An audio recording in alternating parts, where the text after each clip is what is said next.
All right. We are back. JV Wins, Dogon SS. What's going on, people? We are here for another edition of the Conscious Approach channel on YouTube. Major shouts out to everybody who has been joining along with us and hitting that subscribe button, leaving those comments, hitting that like button. We certainly appreciate it. As always, before we get into it, a couple of usual disclaimers. Check us out on Spotify, Amazon Music, and Apple Podcasts for anybody who is trying to check us out but can't watch us on YouTube. Also, as I have been saying, we appreciate the value of your digital currency. We don't take it for granted. I watch a lot of YouTube videos. I listen to a few podcasts, the ones that I do think offer some kind of value. And rarely do I actually make the leap to click the subscribe button, let alone like a video or even leave a comment, which is even more rare for me. So I only bring that up to say we, knowing the leap that it takes to actually put those efforts into effect, we don't take that for granted. We appreciate the value of your digital currency, and we respect it and understand that if you are making that leap, you're doing so because you do truly believe that you are gaining some kind of value in the content that we put out on Conscious Approach. So, to everybody out there who is subscribed to the channel, and to everybody out there who will in the future subscribe to the channel, thank you very much. We very much appreciate it. Now, with that out of the way, we'll go ahead and get things kicked off. I can't wait to get into a few of these topics tonight to hear what Dogon has to say. Some of them are a bit juicy. And first thing that we are going to get into is something that I find very sad and unfortunate, but nevertheless, we have to talk about it because we have to bring some kind of sanity to all this madness going on. Shannon Sharpe, for anybody who does not know, you know, he was riding high on ESPN. You know, he was doing First Take and he was trying to get to mainstream status, and a lot of that came to an abrupt halt after he was accused of assault of the sexual variety by who at the time was an unnamed woman. She had video recordings apparently of their abusive, although consensual relationship, and things got so heated and testy that Shannon Sharpe had to recuse himself from ESPN, and basically he was only participating in his own stuff, his nightcap show and his Club Shay Shay show. He said at the time that he would be back for NFL. So he was saying that he was going to leave and come back once NFL preseason started, and he would be back. But there's some speculation as to whether that's true. There's some speculation as to whether he's going to come back at all. But all of this happened because Shannon Sharpe was entangled with this very young 20-something-year-old OnlyFans chick. For the record, Shannon Sharpe is how old? Shannon Sharpe, Shannon Sharpe, I believe, is like he's 57 years old. And this girl who he was involved with is like early 20s, like 21, 22, 23, something like that. And yeah, she had tape and audio. And so it was a very embarrassing situation. She sued him for $50 million. And recently they settled on something that was amicable. And so that's what we're going to talk about, because in lieu of the settlement, this woman brazenly declared that at this time she is now going to retire from doing OnlyFans. And I don't think that it is a coincidence that she is retiring from OnlyFans right around the time that she is settling with Shannon Sharpe, who initially said that he was not going to pay her a dime. But we know how this stuff goes. There's almost always a payout in some kind of way. So this says Shannon Sharpe's accuser announces OnlyFans retirement following civil case resolution. Gabrielle Zuniga, the OnlyFans model who accused Shannon Sharpe of assault, announced that she's retiring following the resolution of her civil case against the NFL Hall of Famer. In a since deleted post on Instagram, Zuniga announced to her followers that she would no longer produce adult content for the platform. Today, I've decided to retire from OnlyFans. Thank you for the incredible support you've shown me over the past few years.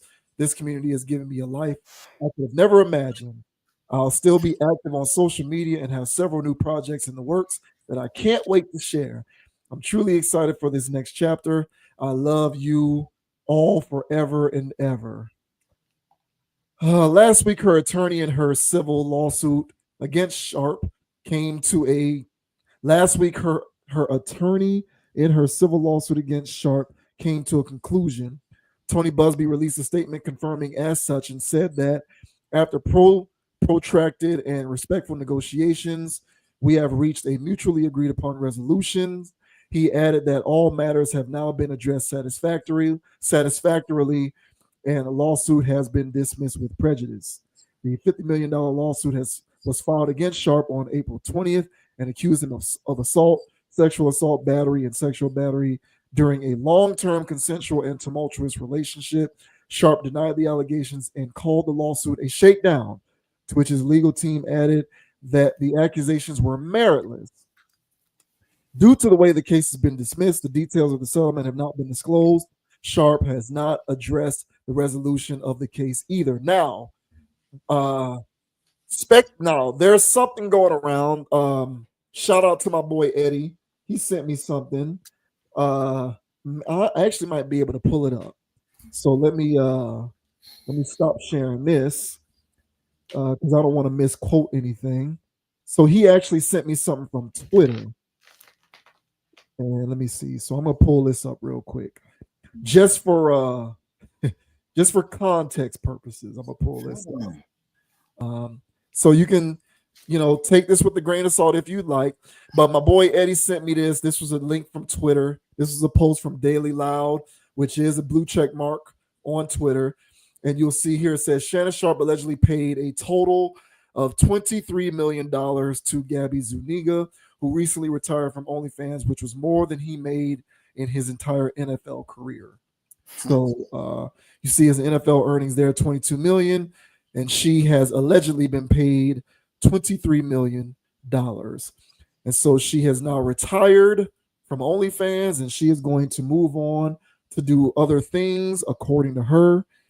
And where do you think the financing to do these other things are going to come from? Of course, they're going to come courtesy of Shannon Sharpe's stupidity. So, floor is yours, sir. What do you think about the resolution of this situation?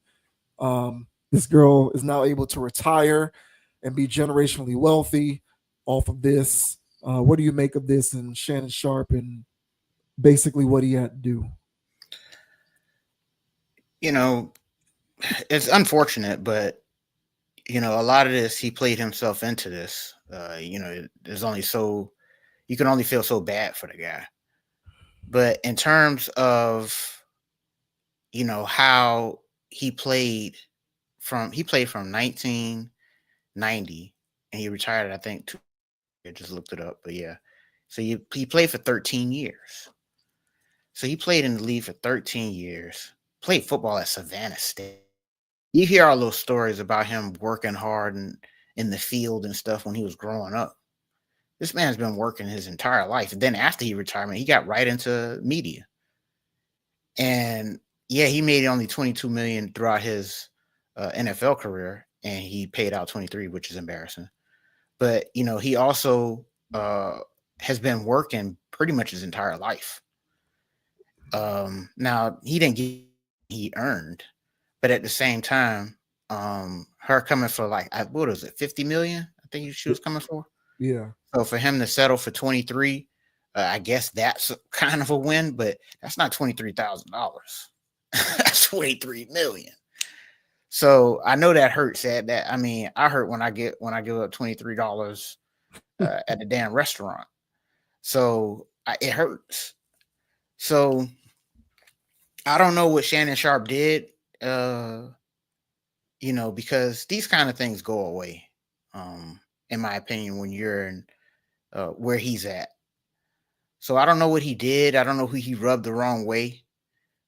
Shakedown's kind of strong, but what else would you call it if you feel like you've been targeted with this? Now, granted, she had whatever level of evidence, but I think she was able to collect whatever level of evidence, because I I don't take her for being this intelligent personally. I think that somebody knew that he had um a kink, and I felt like she was part of the situation where he just got. Um, and it's not one of those situations of it's one of those things where his image is tarnished now, whether he paid out or not. This scandal, he's not going to be worth whatever he was worth before this period. So even if he makes millions of dollars or whatever, it's still a situation of, hey man, but you're Shannon Sharpe, you got these kind of allegations floating out there around you, blasey spleece, blasey blahs, and it's a way to undercut his earnings because he was a big time earner, man. That Cat Williams interview sent him to the moon. It made And he $6 million by that interview alone netted him about $6 million. That's insane. And let's not forget the endorsement deals he was getting subsequently. Last thing I'll say is I don't know how long this has been floating around, these allegations. I should have looked it up, but because when these guys get served with these situations, we hear about it months later. But these guys get served months before. And so I don't know if that situation that he had with Michelle, was that her name? When he was sitting there having his situation, I don't know if that was some type of hindsight PR stunt to make it seem like, hey, I'm out here having consensuals with whatever. Who knows? I don't know. But I take this situation to be consensual. I took it as he has a kink. And I think it was a situation where, setup's a strong word too, but again, you don't hear about certain things in the celebrity world if they don't want it to come out. I feel like this was a situation of messing with this guy's image. Now, who he would piss off in order to get in that position, who knows? But the bottom line is, yes, you're never safe. You're never safe. You're always for exposure, even if it's consensual. It's a wild life to live, man. And he caught one of the bad sides of the blade.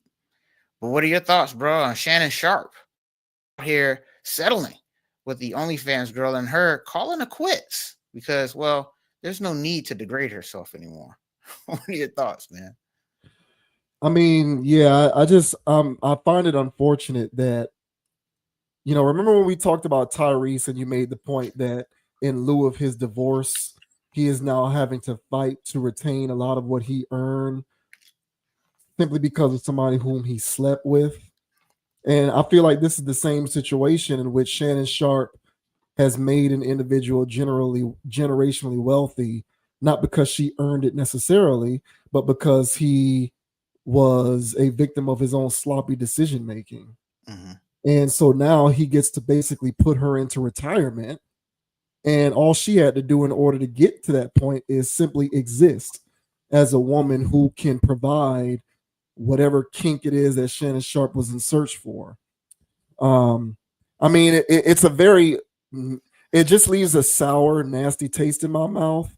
But I do think it is a case study for men everywhere in terms of how to best position yourself to not be extracted for resources when it comes to women. Mm-hmm. Obviously, I hold Shannon Sharpe most responsible for this, not the girl. She to me is inconsequential. When it comes to situations like this, I'm always going to pay the most attention to the individual who has the most to lose and who is in the greatest position of leverage.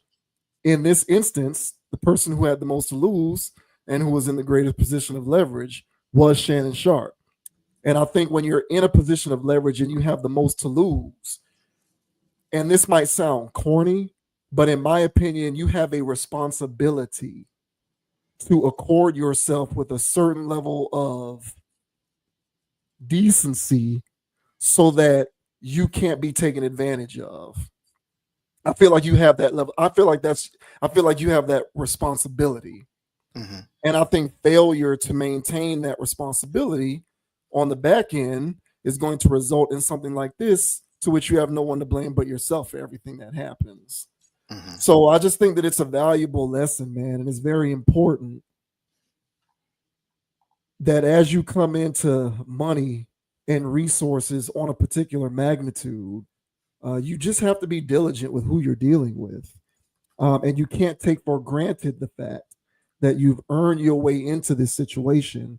And there are going to be situations that if you're not disciplined enough if you're not disciplined enough in how you deal with them, they can come for everything that you work to earn.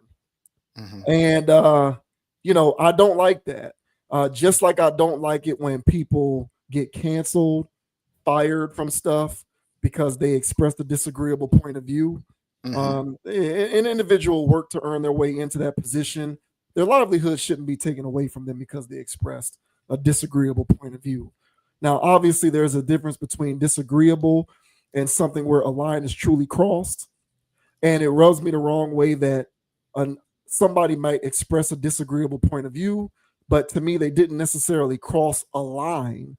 And so for them to be stripped of their livelihood despite that is unfortunate. And Mm-hmm. here, Shannon Sharpe worked his way into something, and now he's had to give a chunk of it up, not because he necessarily, you know, succumbed to poor work performance or poor work ethic or poor professional habits, but because he just had poor judgment when it comes to indulging in some of his proclivities. And I'm not here to be holier than thou and say he should or should not be engaging with people like this. I've Mm-hmm. made my peace with this. These guys are going to do this stuff anyway. I can't stand it personally, but the world continues to turn, so it is what it is. But I do believe that if you are going to be doing that, you need to handle, you need to ensure that there are provisions in place to protect you against things like this. And it is clear to me that he did not do that. Therefore, he gave up all the leverage that he had. And I just don't like that. Personally, I don't like to see men who have worked to earn their way into a certain status in life have to forfeit a lot of that due to poor decision making. Mm-hmm. And so, hopefully everybody can gain a valuable lesson on that. I mean, if you're going to do the sex worker thing, if you're going to do the sex worker adjacent thing, if you're going to do the OnlyFans thing, which clearly is what all these guys are doing, if you're going to be dabbling in that world like that, this underground sexual marketplace, at least make sure that there are provisions in place so that you can't be extracted and taken advantage of. I think that that's a reasonable request. Mm-hmm. Um, I think at this point it's unreasonable to say don't do it because we know that that's not going to happen. This guy is 57 years old, and as we've said on previous videos, he was moving like guys half his age do. Like that's what 25-year-old NFL players and NBA players do. That's what 30-year-old NFL and NBA players do. This guy's Mm-hmm. pushing 60 and he was doing the exact same thing. So clearly it's embedded in the culture and it's something that's so inextricably bound to these guys' lifestyles that it's unreasonable to say, hey, you shouldn't do that. Try meeting women in the daytime. Try meeting women who don't move and moonlight like sex workers. They're gonna do it anyway. So I've moved past that. And I feel like at this point, you're gonna do stuff like that. At least handle yourself provisionarily. At least do it with certain protections in place so that you can't be extracted. Because I do think that it's a bad look on society that this girl basically got to just wake up one day, get hit up by Shannon Sharpe in whatever form she got hit up by, and it resulted in her making $23 million allegedly. So it's all his fault. I hold him mostly responsible. So I don't want to dismiss that point. This is mostly on him, but still, man, you got to protect yourself out here. And my belief in the trickle down effect, the reason why I like talking about these topics is because I think we're living in a day and age in which this is extending beyond celebrity world because you now have so many 9 to 5ers and you now have so many regular working everyday people who carry themselves with this same kind of energy set. So I feel like even if you're a 50, 60, 70, 80K a year guy, if you're operating in that world where you're trying to DM chicks and you're hitting up chicks and doing the dating app stuff, you're doing the technology stuff, you're doing the OnlyFans stuff, you need to also make sure that you have provisions in place to protect yourself as well. You don't have to be a millionaire anymore to consider this kind of lesson, in my opinion. So, Mhm. for Shannon Sharpe, bro, um, you know, just because I don't want to see somebody get down bad because they made the wrong choice with the wrong woman, I will say I hope he's able to bounce back. But otherwise, I hope he learns how to make better decisions moving forward. You know, asking a 57-year-old to grow up is wild business, man. That is nasty work. It is. That's crazy, bro. I can't Yeah. believe it. You know what I'm saying? And yeah, and I had to look it up. So his little situation, and before I get into that, point well taken. I agree. Whether theories, any of my theories don't make sense unless he has this kink in this issue. You know, this his bedroom situation is the bottom line to all of this. And so now, if what I'm saying is, somewhat, online or on par in my little world, it still would have no legs if he didn't have this issue. But I had to look it up. So he had that little scandal with that lady in September of Michelle. And that was in September of last year, according to Google. But this lady's allegations were in October and January. So October of last year and then January of this year. So Michelle predates this. Mm-hmm. All right, so let's get that. But as you were talking, because after I said what I said, I'm like, well, what would Shannon Sharpe have done? And I thought about it, and it's like, hey man, maybe it was the Cat Williams interview, because the Cat Williams interview was the beginning of last year, and that ruffled a lot of feathers. It gave the people in the streets what they wanted. There were people who criticized Shannon Sharpe for allowing Cat Williams to go on such a tirade, drop names Mm-hmm. and shard all over the industry. And so I'm like, damn, who would have? I mean, I thought they loved Shannon Sharpe, but maybe that interview probably rubbed people the wrong way. Some people, some important people. And if you're going to have a platform where you're giving people a voice and they can do that, uh, you know, you're going to need to rein that in. And so I'm pretty sure we'll never see another Cat Williams level interview with Shannon Sharpe again, as much as it pays. Yeah. I think he learned his lesson. And because he had this kink, I'm sure, when he was at CBS. Oh, yeah, for sure. Yeah. Yeah. You know what I'm saying? So when he was at Fox and everywhere else in between, like, I think it might, how it is with these industry people, man. Everybody know what everybody got behind closed doors. And so that's why this was not a big deal to him, I believe. This was business as usual. You know what I'm saying? I always do this. And why is this one all of a sudden, And that's probably why he was so shocked and calling it a shakedown and stuff like that. Like, hey man, like, I live like this. This ain't the first snow bunny I done choked out. You know what I'm saying? But hey man, at this point, bruh, you probably got the wrong people upset. So yeah, man, when you're in the industry, man, and you're flying high as he was all of 2024, um, it's wild to see it come to such a crashing end. But he hasn't, even with these allegations, he hasn't so much crashed with the people or the internet. You know, Yeah. it's Well, it's to his corporate. credit, he doesn't look shaken by it. Mhm. He's just not mainstream at the moment. Yeah, But when it comes to his own stuff on YouTube, it looks like he hasn't really missed a beat. He don't seem to be worried about nothing at all. yeah. I mean, wait, that's how you got to play it. But I agree. But we'll see what happens with those endorsements. You know, um, I don't know if they're going to be as lucrative anymore. I'm pretty sure we would have ended up seeing him on TV. I don't think you can put him in a Super Bowl commercial anymore. it's, it's wild, man. But yeah, he's been living this way for 20, 30 plus years, where he can actually afford to just trick off the way that he has. Probably longer. I mean, I heard some of his college stories. He wasn't tricking, but he was definitely out here in these streets. So yeah, like you said, man, he's carrying himself like a young person. He's always been this way. Never really, I guess, found a reason to change. But you know, when you what's that saying? Like money will really show you people who they really are. Mm-hmm. And had he had a little bit more of a humble bank account, he probably would have been a little bit closer to God. And he probably would have been like, you know what?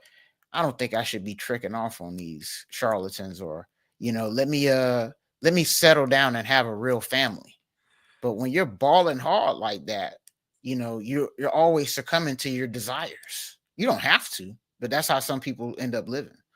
So yeah, they pay for their vices. His isn't the booger sugar.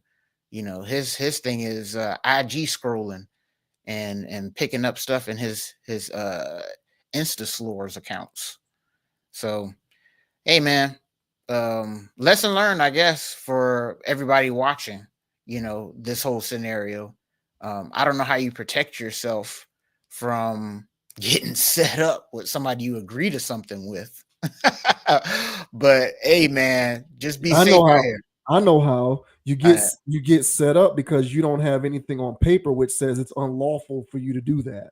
That's yeah. how it happens. So that's my whole thing is something because I agree he's probably been doing stuff like this his entire life.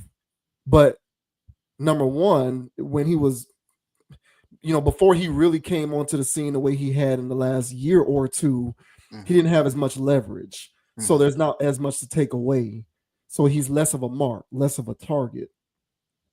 But second of all, nothing ever came out before, probably because he was on such a lower level that it just wasn't really worth the investment or the gamble to do it, or the work that goes into actually trying to successfully, you know, receive a judgment of this nature when you talk about these civil cases. mm-hmm, But I think the reason why this is able to happen is because someone in his position has nothing on paper which stipulates that you can't do this without me coming for you. mm-hmm, Because you just think everything's gravy and no one's ever going to do anything to you. Like no one's ever going to behave towards you with any sort of contempt. And I don't care how consensual something is, when you have something to lose and when you are in a position of leverage, a person can wake up on the wrong side of the bed the next day and decide to go do something about it. And you mm-hmm, just never know. And the only way that you can protect yourself against it is to have something in writing which says you cannot do this. mm-hmm, Obviously, which would have been signed by the other person. And if they refuse to sign it, then they don't abide by your terms and you move on and find somebody else who will. Thus, something doesn't blow up in your face. mm-hmm. So, all of this boils down to my central point of living life with discretion and just instituting certain provisions that protect you when warranted. Gone are the days when you can just willy nilly be running around out here thinking that people aren't going to take advantage of a situation if they perceive a situation to be advantageous. And so when you walk around loosey goosey like that, anything can happen. And so if your theory is correct, which I don't discount it, still, despite that, this could not have happened if he had that paperwork. I agreed. So it's like, bro, get the paperwork. Stop being an idiot. Stop being so. But see, in my opinion, there's a correlation between the kind of guy who is moving this sloppily and the kind of guy who doesn't care about things like paperwork and provisions. Mm-hmm, Like there's a correlation. So to a certain extent, I'm kind of the dog chasing its tail in terms of my argument. I'm kind of mm-hmm. engaging in a little bit of circular logic, but still, people just need to be smarter about this kind of stuff. Y'all gonna be out here moonlighting with these sex workers like this. At least get the paperwork together, because I'm done telling them to stop doing it. Clearly, they're not gonna stop doing it. So just get the paperwork together. And Yeah. I do think we're at a point where you can even be, like I said, man, like you can be 70, 80, 90K a year guy. Some of these guys probably, they're not millionaire status. They still dabble with the same kind of women. And I mean, you might not be able to get sued for $50 million, but hell, maybe you can get sued for 10K, 20K, 30K, 50K. Don't put yourself in the crosshairs. Hmm. So I feel like people need to pay more attention to that. Yeah, and I think Shannon had some allegations in the past, and they went away. Not to the severity of this, but it was against women, you know. And so, but they went away, to the point where it wasn't really public knowledge. I mean, public knowledge, but it wasn't like everybody knew about it like they knew about this. And so, yeah, he does have the power, or Hollywood does have the power to make things go away. But this was Front Street. They got his ass real good, man. So y'all be safe out here. Yeah, people doing all kinds of things now, man. So um tread lightly. I'll just say that. Bro, yeah, he put this little girl in a retirement. Oh, and by the way, she's 22. I looked it up. So she's 22. He's 57. She's 22. Got his ass real Yeah. good. Mm-mm. Generationally wealthy. I mean, I'm pretty sure even after she pays taxes and legal fees, she has 13, 14, 15 million dollars. Mm-hmm. You know? So this is such nasty work. This is disgusting. It makes me throw up in my mouth, but at this point, I'm used to it. Unfortunately.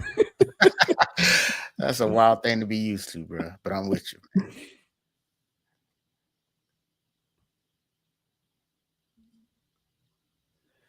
And on a somewhat related note, now, had you ever heard of the T app before I sent this to you? Did you? I, Had I you? have. I have. It's So been a I it's had. been a big melee on the internet right now with that. So I this is new to me.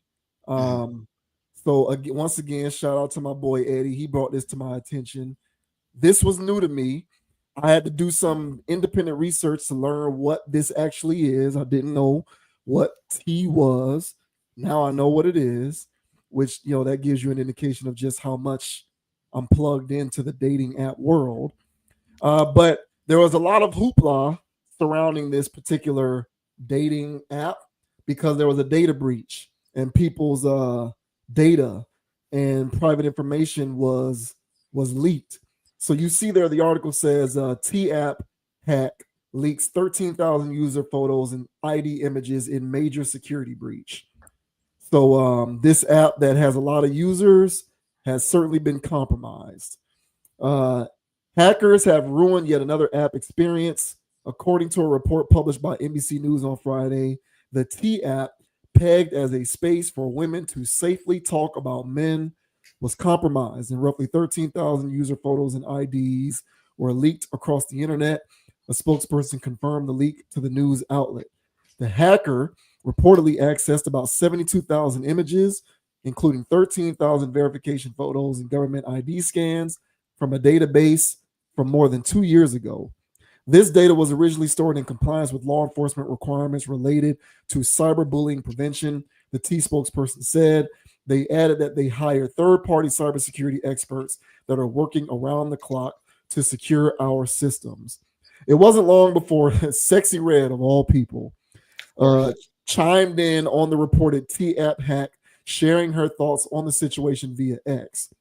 T app ain't even last a week. Golly, she wrote alongside a pair of crying, laughing emojis. The T app essentially functions as the name suggests, allowing women to share photos of men, search them by name, and leave comments describing specific men as a red flag or green flag. T rose to popularity this week, becoming the top free app in Apple's App Store. The app's Instagram page reported on Thursday that it had reached 4 million users. Anyone looking to sign up for the app must upload a selfie to prove they are a woman. The app reportedly deletes the photos upon review. People are also blocked from taking screenshots of what's going on in the app itself. T shared a response to the leak on Instagram on Friday, addressed to T app users. Please visit the FAQ at the link in our bio for the most up to date information.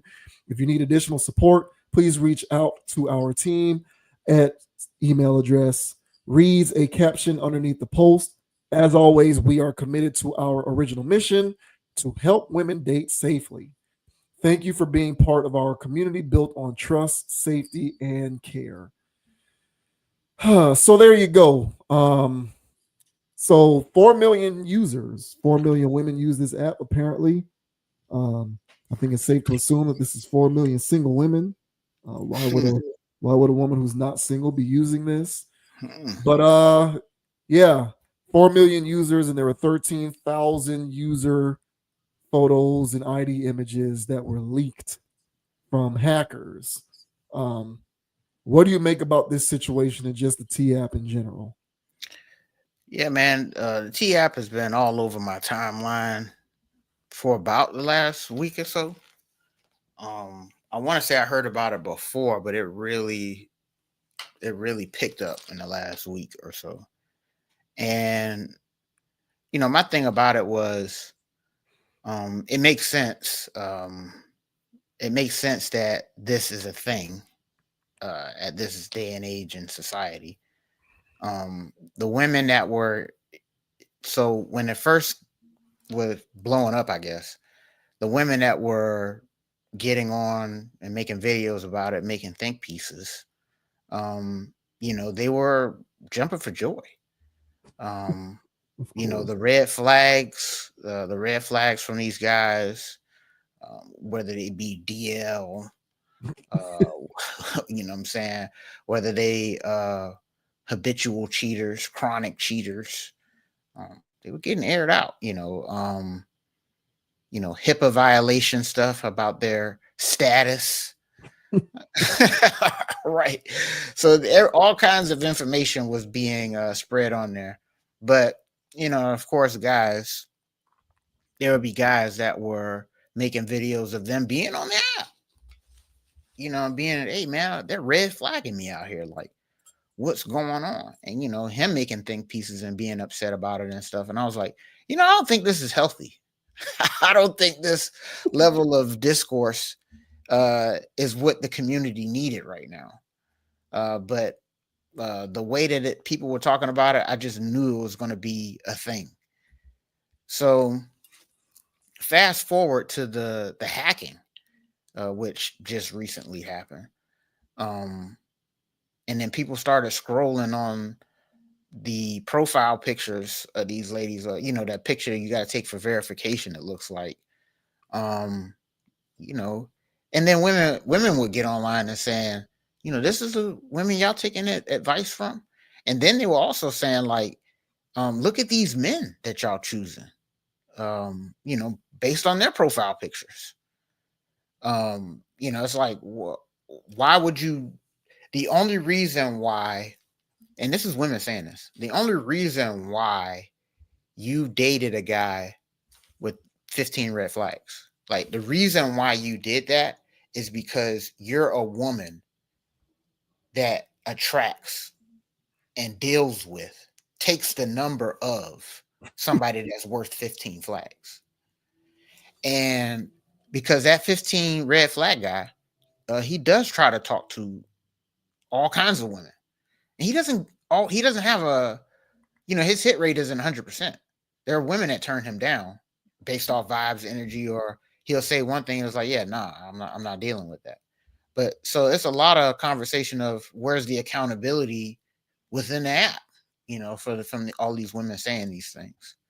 So, I saw a healthy balance, more or less. I saw women getting on and saying things like, hey, y'all, like, do better as women.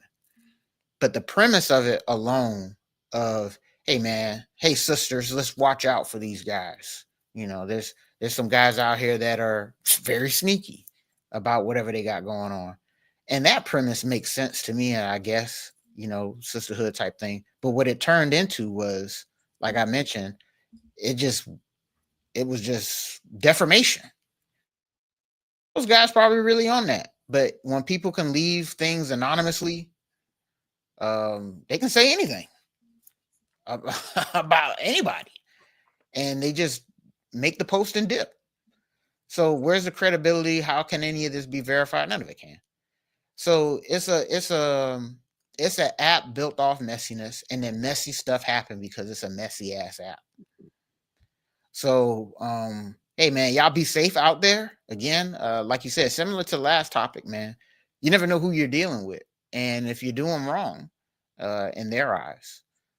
They're here they come, and they can leave defamation under your profile picture, which is wild business, man. But I just messiness begets messiness. You know, you get back what you put out, and it's a nasty app. And there's a dude on there that was red flagged out, and he's a nasty dude. So he's going to data breach you guys, and I think that's what happened here. But what do you think, bro, about the T app in itself, or and yeah, it getting hacked and info leaked? What are your thoughts, bro? To speak real quickly on the data breach, hopefully this data breach will scare so many of those users that they will delete their accounts. So that's pretty much all that I have to say about the app being hacked. Everything these days is getting hacked. So it's only a matter of time if you are reliant on any particular piece of technology that your data is going to get compromised in some kind of way. So that's the whole data breach angle.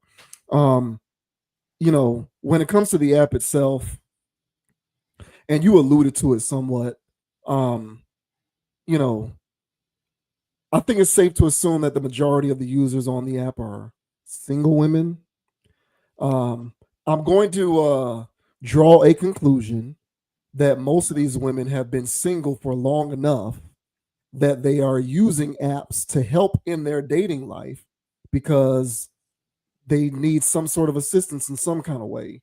Um, I don't think a woman who is successful in dating necessarily needs dating apps because women who are successful in dating end up getting claimed off the market. Thus, there's no need for a dating app anyway. So, if you are using dating apps, it's because you experienced it's because you experience frequent and prolonged periods of being single. Is Mm-hmm, that a safe assumption to make? mm-hmm, Okay, so having said that, if you feel the need to be on an app such as T because you feel as though it provides you with a safe place in order to um, better detect red flags in men, um, I think I think a person should ask themselves, why is it that I am not very good at being able to detect red flags without the use of a red flag app? mm-hmm. Uh, furthermore, I think a better question to ask is, why does it seem as though I frequently find myself dating people who eventually reveal themselves to have several red flags that I personally cannot deal with? And my ultimate point with asking those two questions is, where's the accountability? Um, you know, Self awareness and accountability is increasingly becoming a rare, fleeting character trait. Mm-hmm. I find that less and less people every day maintain the appropriate level of self awareness and accountability to be able to learn how they went wrong with certain decisions in the past so that they can make better decisions in the future. This is evidence of that to me. You using an app such as this eliminates the opportunity for women to take accountability for their poor dating choices Mm-hmm. because it provides them with a tool to be able to sidestep around their need to be able to make better choices. Um, Good luck with that. It's not going to work. Um, you continuing to use those apps is only going to put makeup on an ugly pig in terms of you not learning how to better. Um, it's similar to Shannon Sharpe. And it's similar to men in that position who need to learn how to accord themselves with better provisions and protections. Women, in my opinion, and this is just my opinion, don't do a very good enough job of holding themselves accountable for their choices in men. They appear to have a penchant for projecting onto the world. When they run into cheater after cheater, they run into abuser after abuser, they run into man child after man child, they run into guy who can't take care of himself. guy who has no self sufficiency, a guy who is a codependent, or a guy who has a myriad of other toxic character traits, Mhm. what women will do, I find, is they will say, there are no good men, instead of understanding that there's something in you that's causing you to find the men who aren't worth dating. Mhm. And perhaps you should deal in perhaps you should engage in a certain level of self-discovery to learn what it is about you that keeps putting you in these situations where you can't get out of your own way. But we're not doing that. What we're doing is projecting, and it's the Mhm. world's fault. It's not their fault. It's women's fault. You know, just like guys who get taken advantage of by OnlyFans chicks and IG models, they blame women instead of sitting down and asking the question whether they should continue to be trying to go after IG models and OnlyFans women. Mhm. But we don't make those steps. We instead project and say that it's the world's fault. And I feel like this app is evidence of another mechanism by which women get to blame the world instead of engaging in a little bit of self discovery to try to figure out why it is that they routinely find themselves dating men who have a whole bunch of red flags. Mhm. So good luck thinking that this app is going to save you. It won't. You're going to continue to run into these issues because the problem isn't the world. The problem isn't men with red flags. The problem is you and your suspect decision making. Yeah, well said, man. And as I was saying, bro, like, on the surface, it sounds okay. It's like, okay, fine, because some people are illiterate when it comes to reading signs.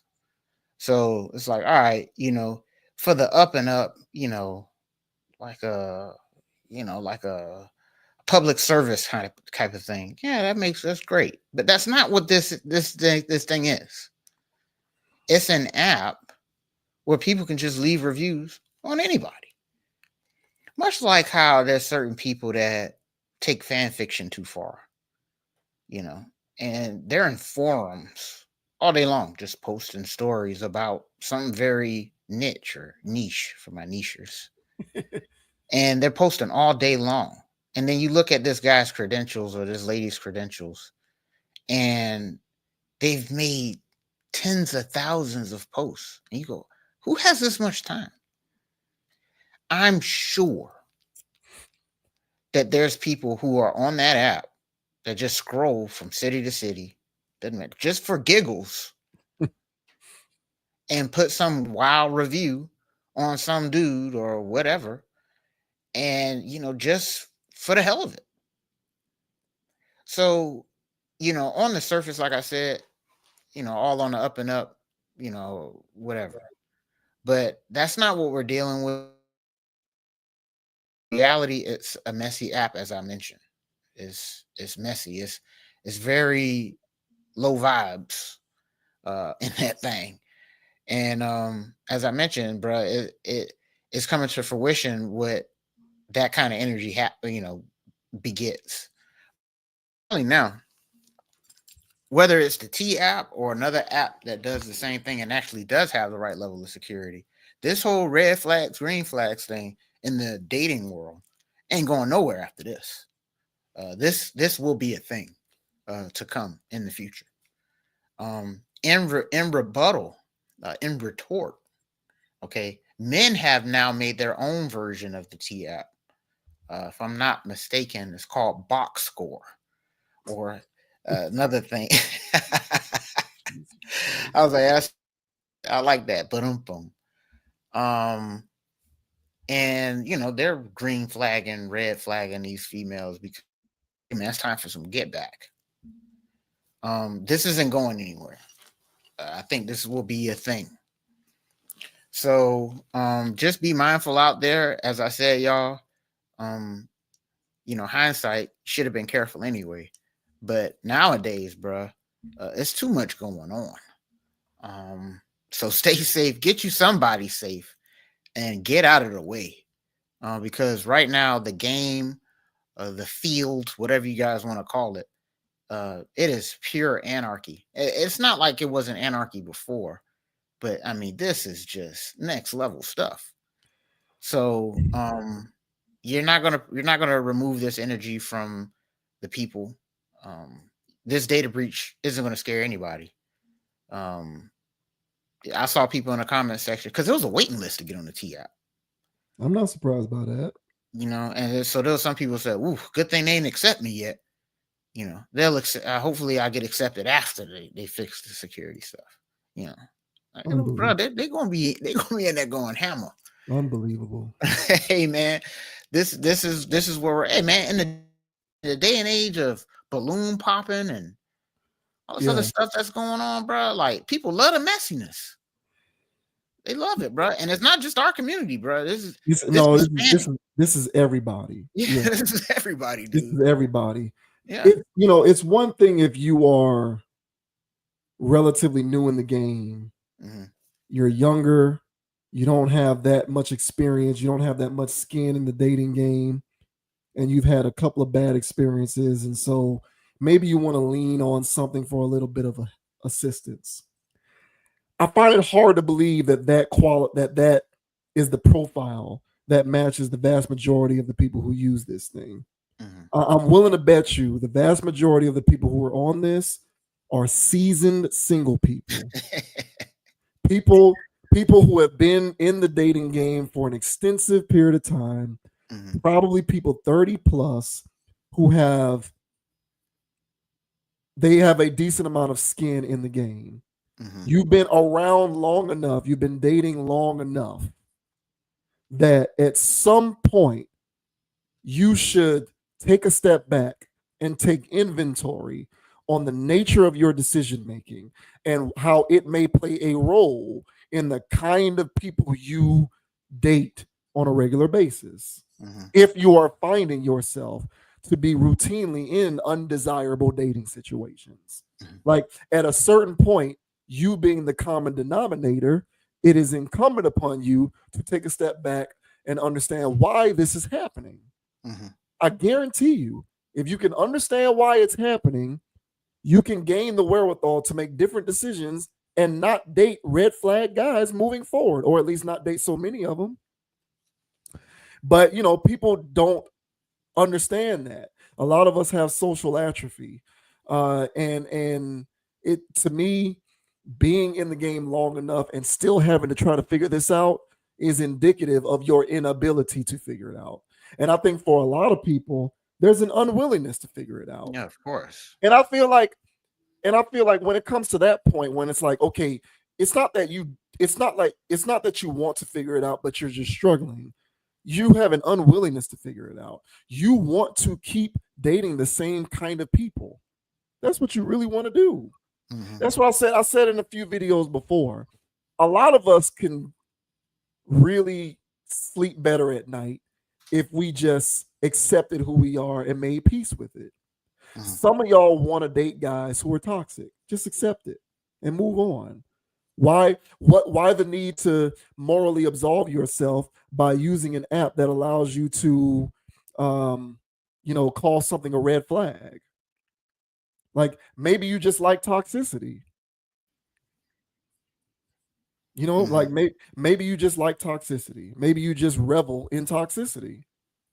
And some of us need to come to terms with that. And I think the quicker we come to terms with some of that and engage in a little bit of honesty, the better off we'll be. But I'm telling you, using this app is not going to fix or solve any of your problems. It's probably going to exacerbate them. It's probably going to make them worse. It's probably going to cause you to be even more lost when it comes to trying to figure out how to move out of the way of red flags. But, you know, um, maybe I don't know anything. I don't use dating apps very much. So maybe I'm the idiot. I'm the moron. I'm more than willing to accept that as a possibility. But this to me is more evidence of modern relationship madness. Yeah. And the last thing I'll say, to your point where, everybody like to get on the men about their decision making, but what this app is revealing is that women also are struggling with uh making appropriate decisions on the market. And I don't know how many times I've seen a situation where there's a guy getting locked up for something, and it's being displayed on social media. And I guess his mugshot is a little muggy. And so there's women in the comment section going, oh, Right. I can change him. Yeah. I can change him. Oh, blah, blah, blah. He too bad. He fine though. And then there's a whole bunch of prison bays out there. And for people that's locked up, you know what I'm saying, that's falsely accused or on some rigmarole. I mean, I get that, but there are a lot of criminals in there though. They be on IG live talking about their escapades. Not directly, but you can hear it in their voice. They on some BS. And then here it's nothing but women in the comment section. And so and I bring that up to say is that there's a constituency of women who love to make bad decisions. Yeah. And so after making bad one after bad one after bad one, because they're in such a bad vibration in the first place, it's like, now let's out these people. Let's hang out and let's start outing all of these, it's a weird vibe. So decision making needs to increase on both sides of the aisle. I normally stick with men because that's the side of the team I'm repping. But what this is revealing is, which I already knew latently, but this brings it to the forefront. Like, hey man, everybody got to do better. This is madness. And if any of those stories are true for those dudes that got 10 plus flags, it's like, you let this guy in your world. You know what I'm saying? Come on. So That's what I'm saying. everybody got to do better. Yeah, I agree. Whether you're using an app or not, whether you're using an app or not, a man who is harboring double-digit red flags, that guy is going to reveal some of those undesirable traits pretty early on, if it's that many of them. Right. You don't need an app to be able to detect that.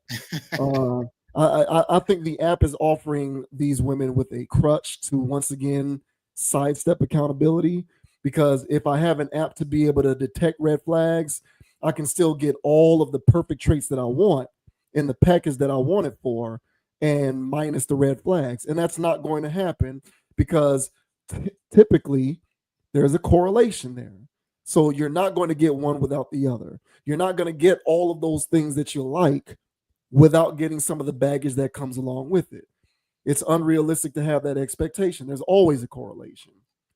But, these apps are getting off on people who are trying to strike that kind of perfection. And they're selling people on this perfection without letting them know, obviously, that such a level of perfection is literally impossible to attain. It's not possible. So if you can remove yourself from the desire to seek that kind of perfection and figure out how to make different choices altogether, then you'll find what you're really looking for. But I have a belief that they're not really actually looking for that. They just like to say that they're looking for that. So it is what it is. But this app to me is a joke. And accountability across the board does need to be had. And it's something that is sorely lacking for sure. Hey man, 2000, man, are you ready for 2026, bro? At this rate, man, I don't know if I can handle anymore, man. This is unreal. I cannot wait to see what these people cook up for 2026, man. It's gonna be a barn. It's gonna be a barn burner. Yeah, I bet.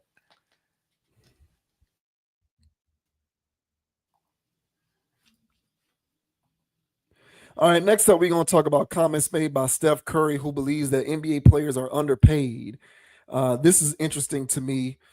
Given Curry's claim is that given the valuation of the equity of NBA franchises, he believes that despite some of the crazy contracts that players are making now, that they are, compared to that equity, still being underpaid. So this says Steph Curry thinks NBA players are underpaid. We can't participate in equity. Stephen Curry is certain that NBA players are underpaid and believes he knows why. In an interview with Speedy Morman on 360 with Speedy, Curry explained that the league's collective bargaining agreement limits the earning potential for today's players. So I'm going to skip his quotes because I'm going to play the video. Curry acknowledged that NBA superstar contracts are undoubtedly astronomical. According to Spot Track, the Golden State Warriors star will earn $59.6 million this coming season and signed a 1 year extension last year that will pay him $62.6 million next year. SGA agreed to a record extension worth $285 million over 4 years. LeBron James picked up his $52.6 million player option for the 2025-26 season late last month, making him the 12th highest earning player in the league. James is arguably the biggest draw in the league in terms of ticket sales for the Lakers and opposing teams. His jersey was the third in jersey sales last season. Even though LeBron brings so much to the NBA financially, he will never truly receive what he's worth to the league because of how the agreed upon CBA splits earnings from ticket sales, jersey sales, etc. Curry hints that when the time comes for both sides to negotiate the next CBA, the Players Association will seek out a larger portion of the pie. The WNBA and the WNBA Players Association are currently involved in CBA negotiations. Players wore black shirts which read "Pay us what you owe us" during the WNBA All-Star game over the weekend. According to the Athletic, WNBA Commissioner Kathy Engelbert described recent talks as constructive, with players seeking an increase in annual salary as well as changes to the revenue sharing system. According to Engelbert, the WNBA is seeing year over year increases across the board in national TV viewership up 23%, attendance up 26%, and merchandise sales up 40%. The league also announced a new media rights deal with Disney, Amazon Prime Video, and NBC Universal last year for $2.2 billion over 11 years. With everything related to the WNBA trending upwards, the Players Association wants to be paid what they are owed. So here is Curry speaking on his belief that NBA players are underpaid.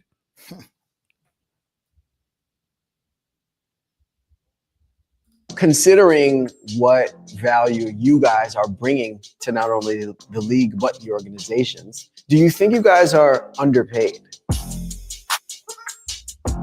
I think because the way the CBA is structured right now, we can't participate in equity. And that's a big deal because it is a partnership with ownership. It's a partnership with the league.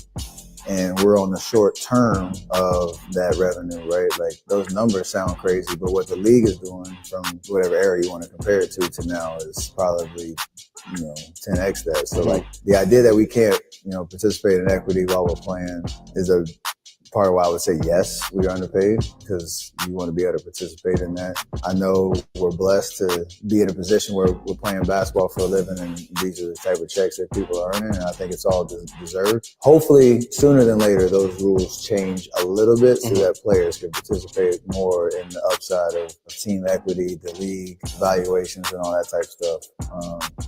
Just because I think we deserve it. All right, so that's Steph Curry with the pot, basically citing league equity as a reason why NBA players are underpaid. Are you buying what he's selling?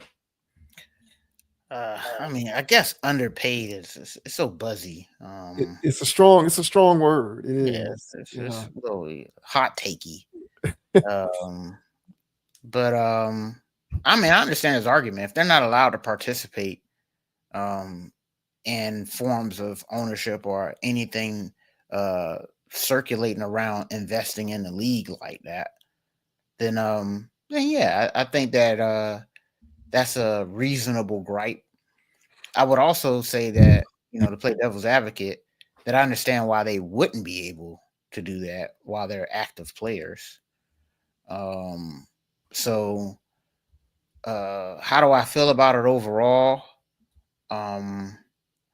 I agree with his stance that they should lighten up a little bit on that. If there's a way, because the reason why I would say that it would be some level of why it wouldn't be okay is because I think that it would be some level of what's that, conflict of interest.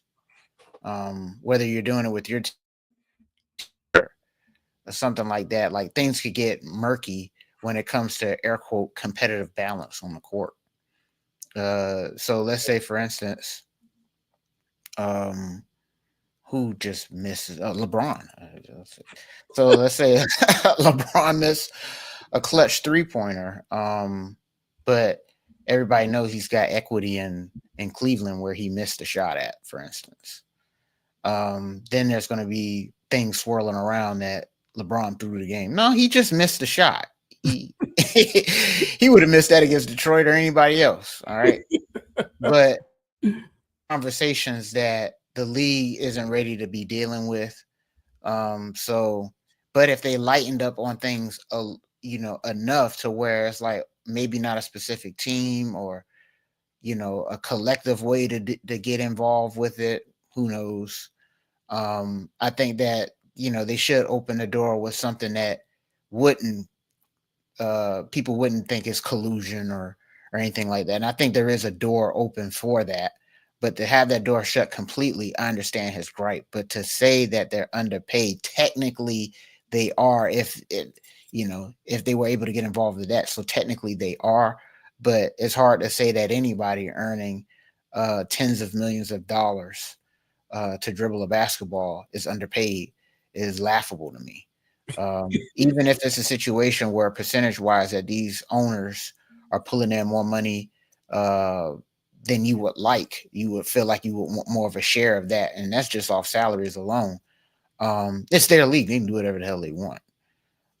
So be happy with your $15 million for example, per season. And if you don't like how we're doing things, make your own damn thing or whatever. You got enough money. So all in all, I understand where the league's coming from. I understand where Steph's coming from. But one thing for whatever reason, I will refuse to get behind the term underpaid. There's nothing underpaid about any of these dudes. And that's the 15th guy on the bench getting minimum salary. But what are your thoughts, bro, on Steph Curry out here saying that, hey, man, these NBA players are underpaid? What are your thoughts, bro? Yeah, that's a strong word. That when you talk about, because immediately when a fan hears that, they're going to juxtapose those comments to the contract to the contracts. Mm-hmm. So that's a tough word. But like if we are going to take what he is saying literally into account, I guess you can make that case because equity is a big deal. I just struggle. And obviously this was an interview. He probably didn't know he was going to ask him that question. So I'm not calling Curry out. I'm not calling Curry out for saying that. I really am not. I'm just sort of offering my thoughts on the idea that NBA players are underpaid based off of the valuation of team equity. Mm-hmm. And I agree if we're talking about him or LeBron, I guess he has a point. I find it hard to wrap my brain around the idea that Ben Simmons is underpaid. Based even if we are centering the conversation on league, even if we are contextualizing the idea of underpaid around league and franchise equity, even if that's what we're talking about specifically, I find it hard to believe Ben Simmons is underpaid.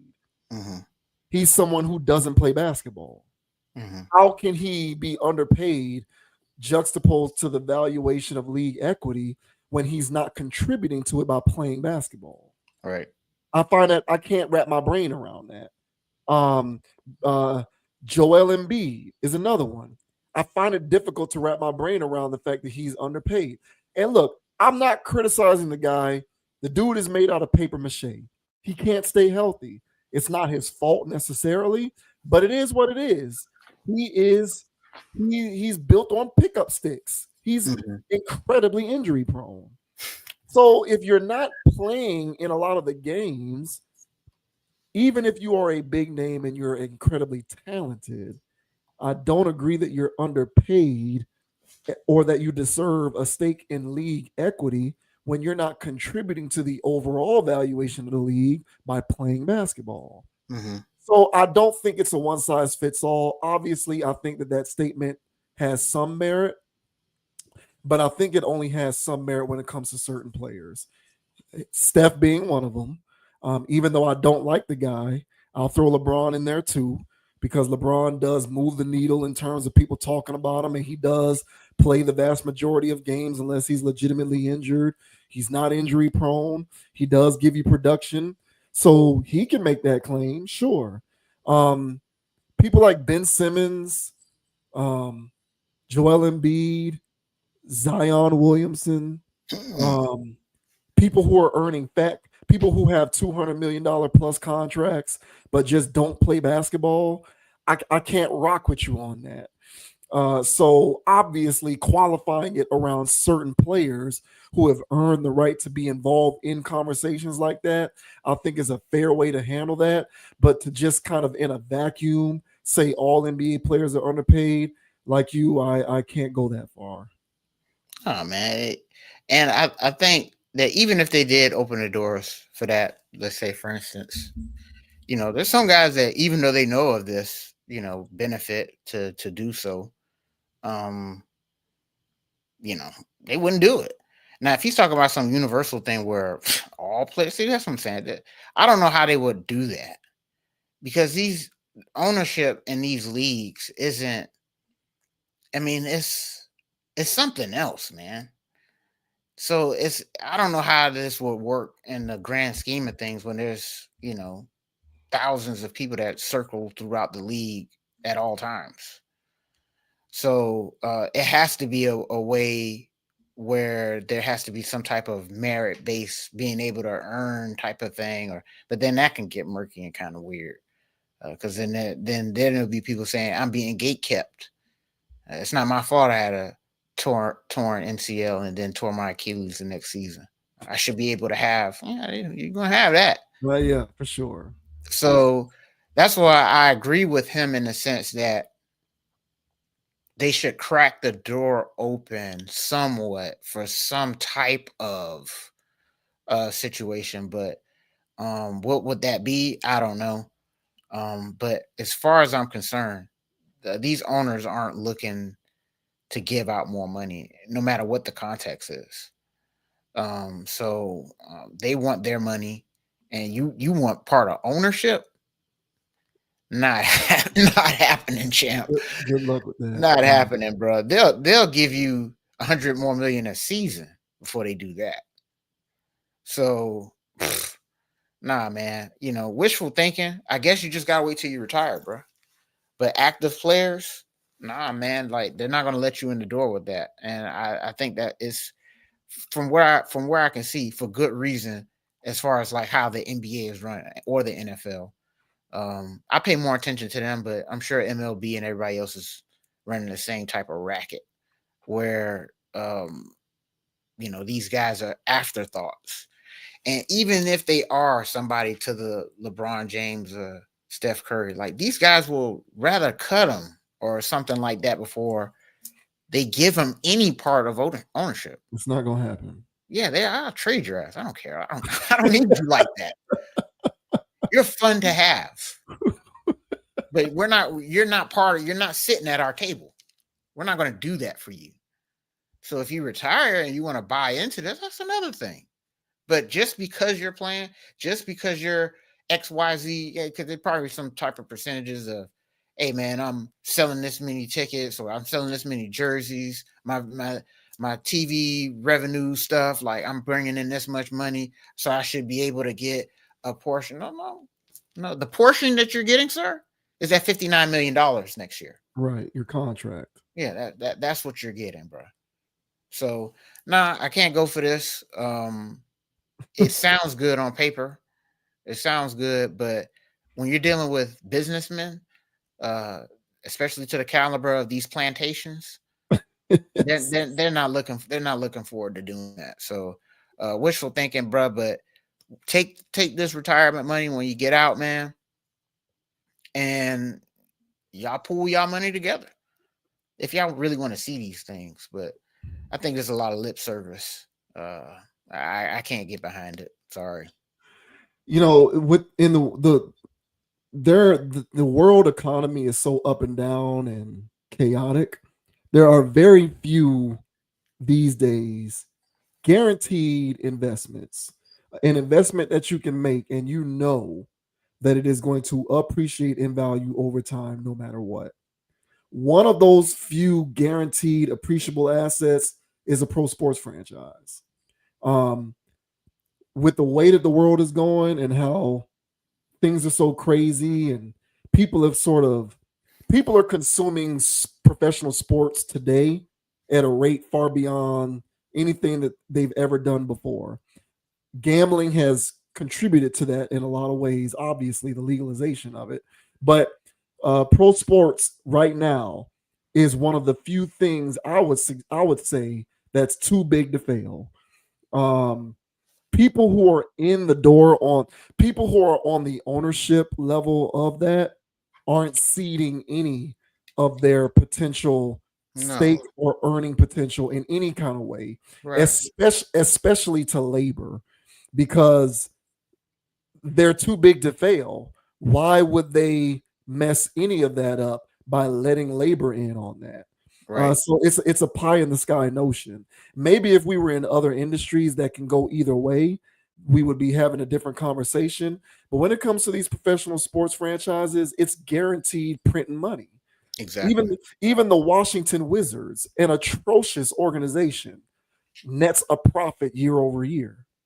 Like these things only print money. Hmm. So the people who own these organizations aren't necessarily in the business of seeding any of the potential of that to players on the grounds that they deserve to be a part of that because they're playing the game. To Right. your point, their logic when it comes to that is, I'm paying you $285 million for 4 years. Right. What more do you want? Right.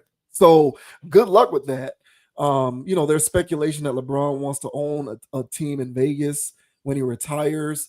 You're gonna need look, the Lakers just sold for what, $15 billion? Didn't the Lakers sell for $15 billion? What did the Lakers sell for? Um Recently when the Genie Bus sold the team. Let's see. 10 billion. It was Yeah, 10 10 billion. billion. Yeah. Mm-hmm. So the Lakers just sold for $10 billion. This stuff only becomes more expensive every year Mm-hmm. because it's a one-up situation. So when the Celtics sold for what they sold for, that became the new benchmark. So every time a franchise sells, it becomes more and more. It's like NFL quarterbacks and those contracts. It's like next man up to Mm-hmm. reset the market. Mm-hmm. So that's how these sports franchises work. You're gonna need like 12 to $15 billion to buy in on an expansion team in the NBA. So if LeBron is able to pull the resources together to make that happen, Godspeed, sir. But there is a certain level of FU money that you need to get in on this stuff. Right. And there's a club where you get voted in. Like you have to be authorized.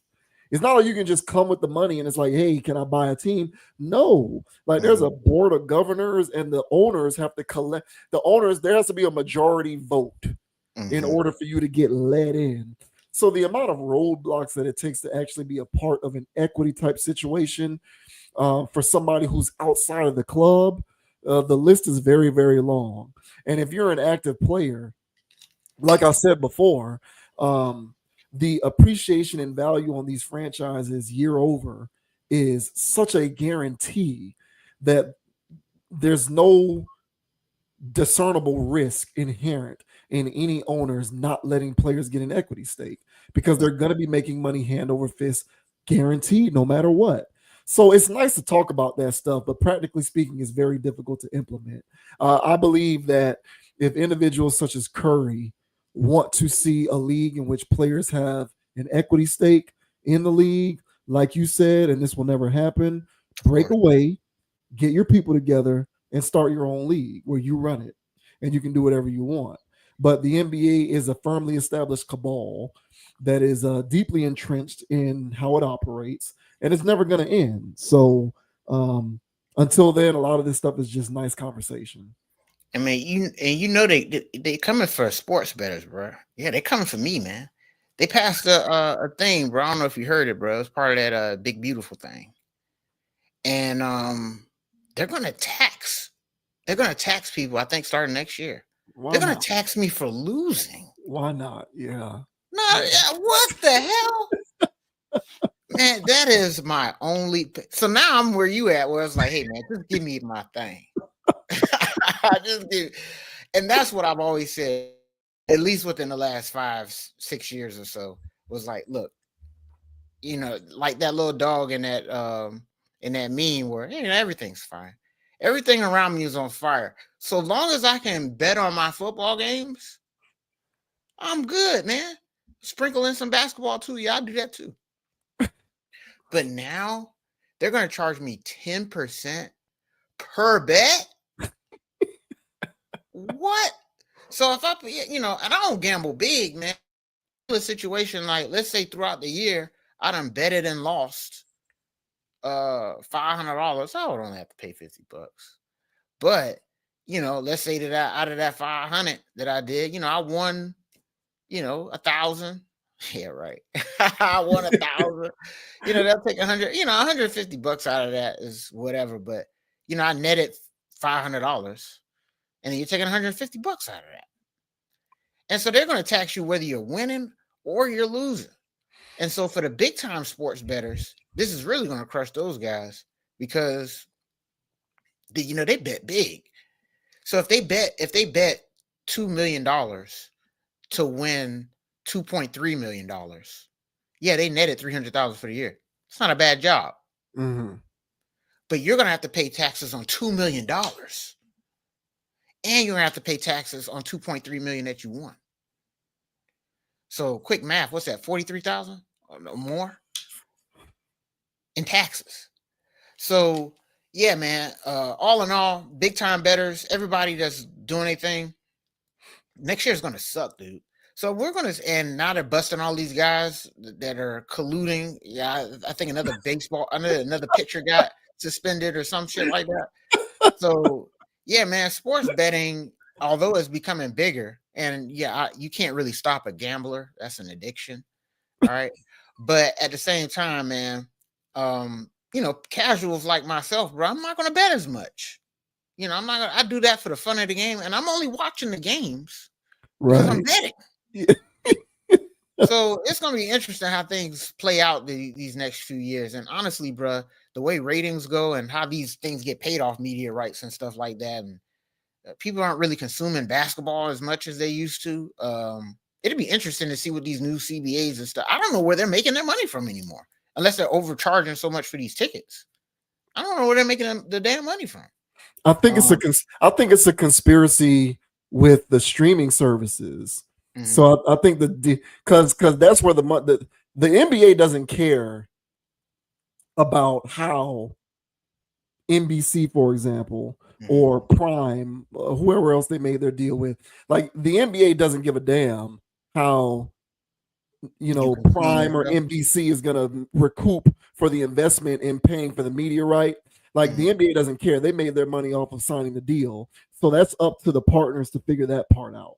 Mm-hmm. And I think where they try to figure it out, I think that's where the rise in the price of these streaming services comes from.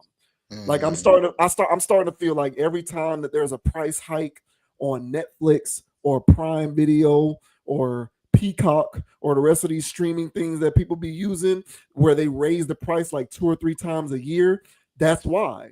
Because they're signing all of these deals, and unless a whole bunch of people in mass are going to just cancel their subscriptions, that's where the money's going to be made, by raising the price on the subscription fees.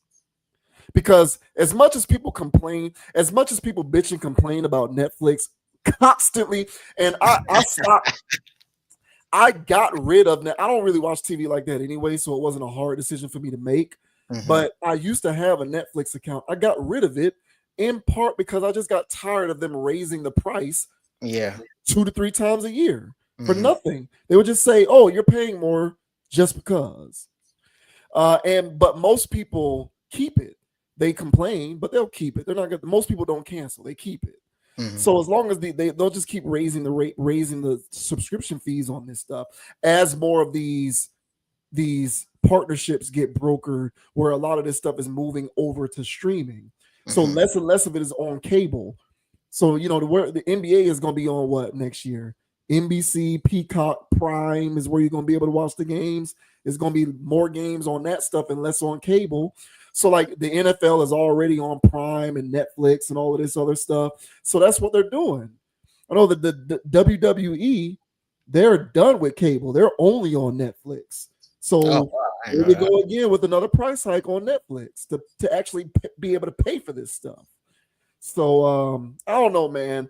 All I know is the paying customers getting the squeeze. That's Yeah. all I know. It's like whenever people like Curry or LeBron unmute to talk about how they're still not getting paid what they deserve, down the road, whatever mechanism that gets put in place to ensure that people like that do get closer to being paid what they deserve, quote unquote, the result is going to be people like me getting squeezed, people like Mhm. you getting squeezed. The people Mhm. who actually pay for this stuff are the ones who actually have to pay the price for that.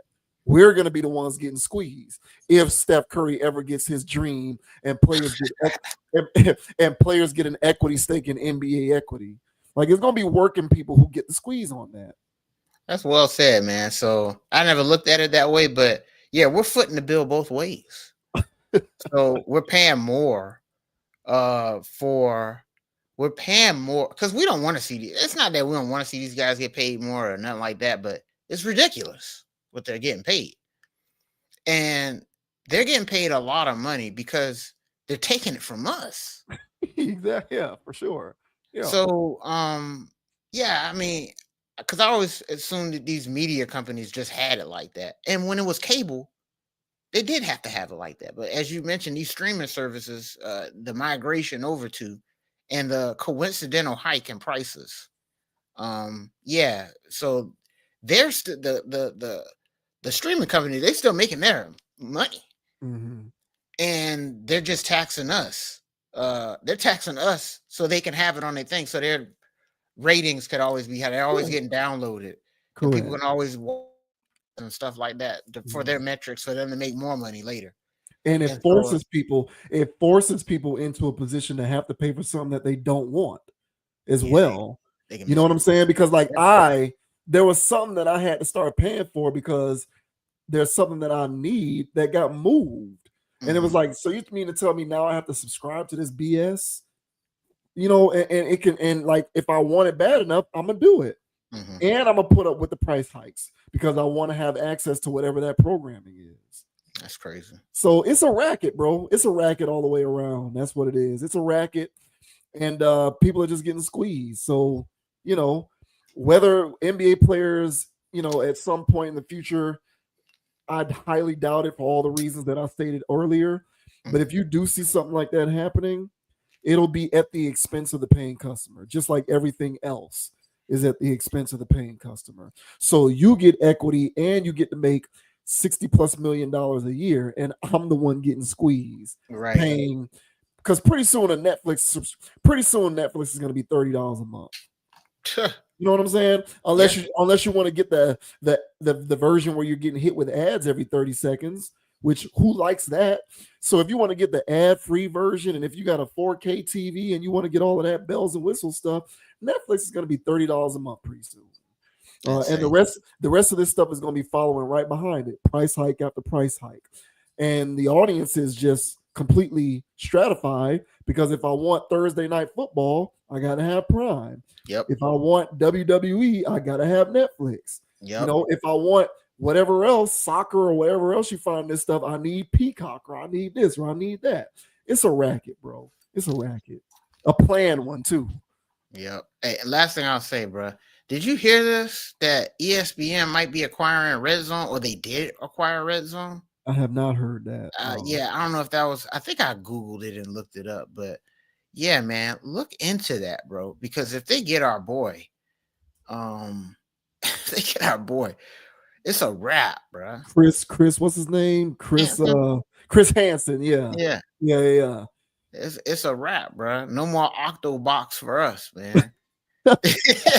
Boy, they're gonna have 8 boxes of race bait going or something, bro.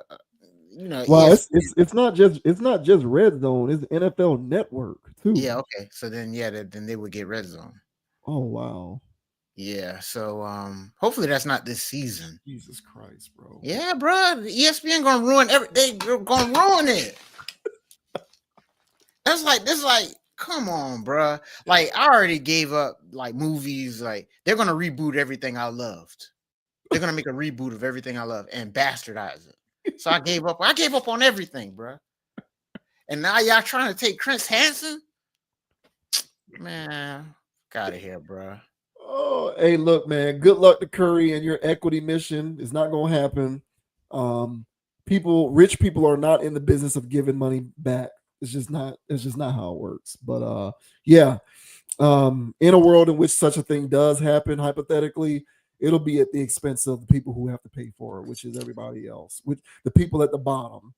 The people who work for a living who pay for this stuff. Man. Let the fans get equity of some of y'all salary. How about that? Exactly. Yeah. Forget players. It should be fans who get equity in NBA teams. I bought y'all jerseys. I do all that stuff, man. Pay us. Seasons ticket holders. Come on, man. Exactly. Don't play with me.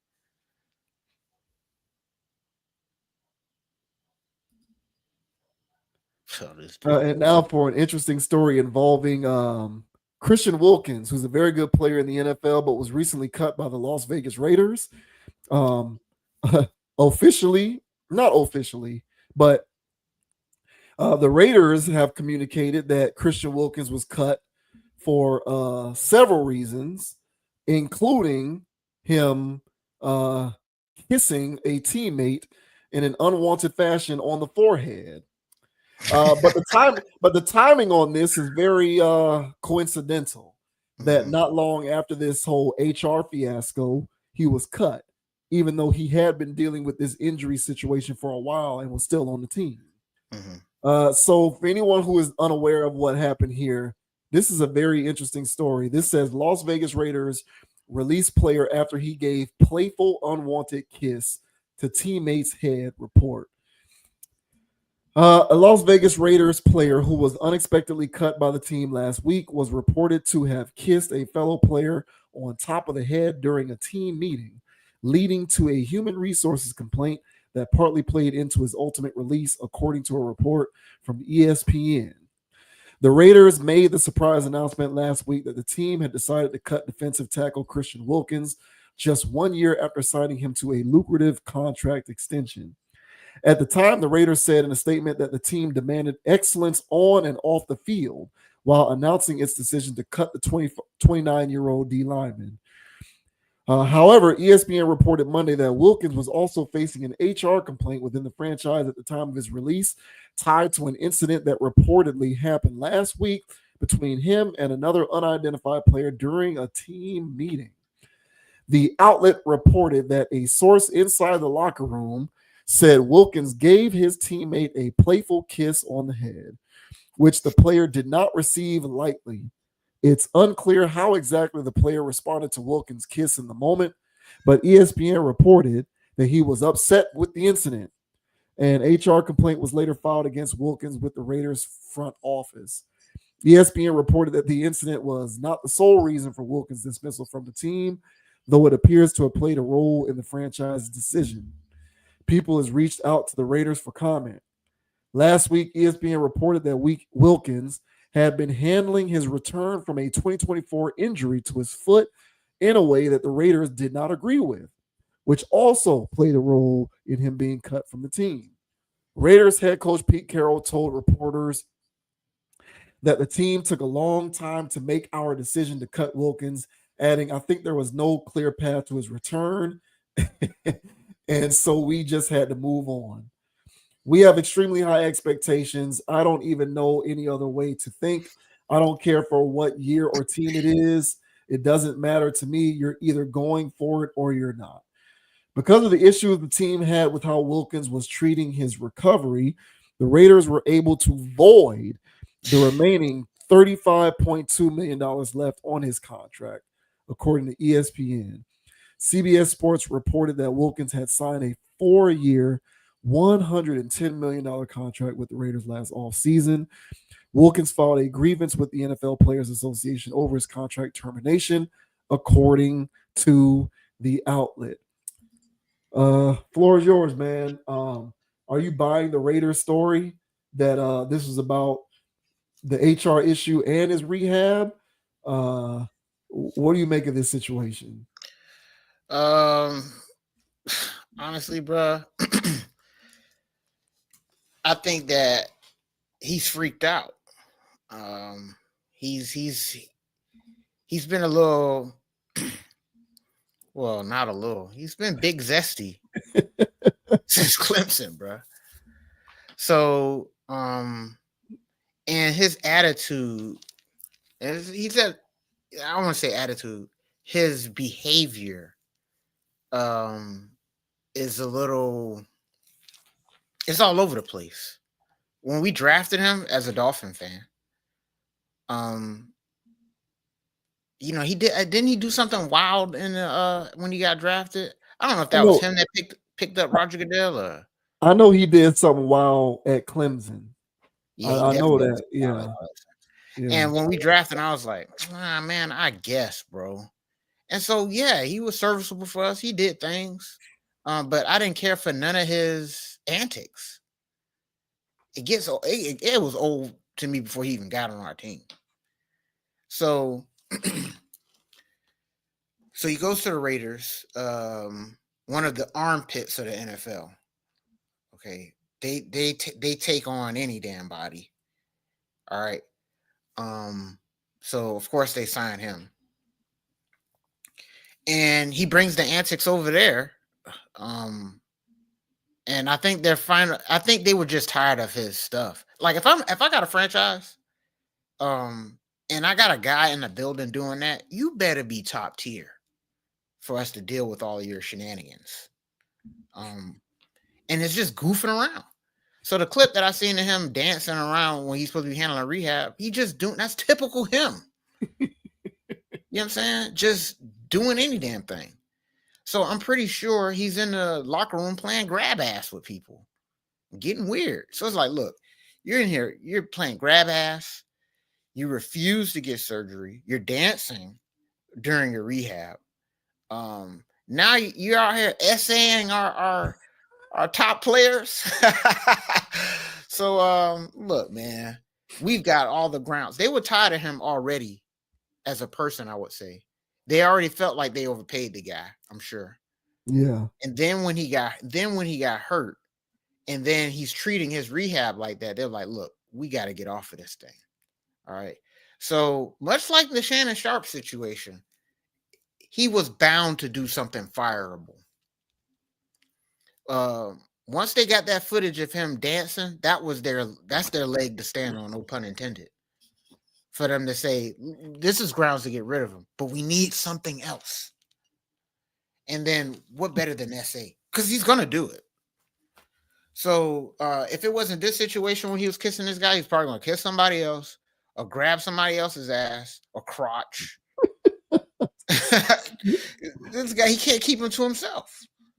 So he was bound to get himself fired.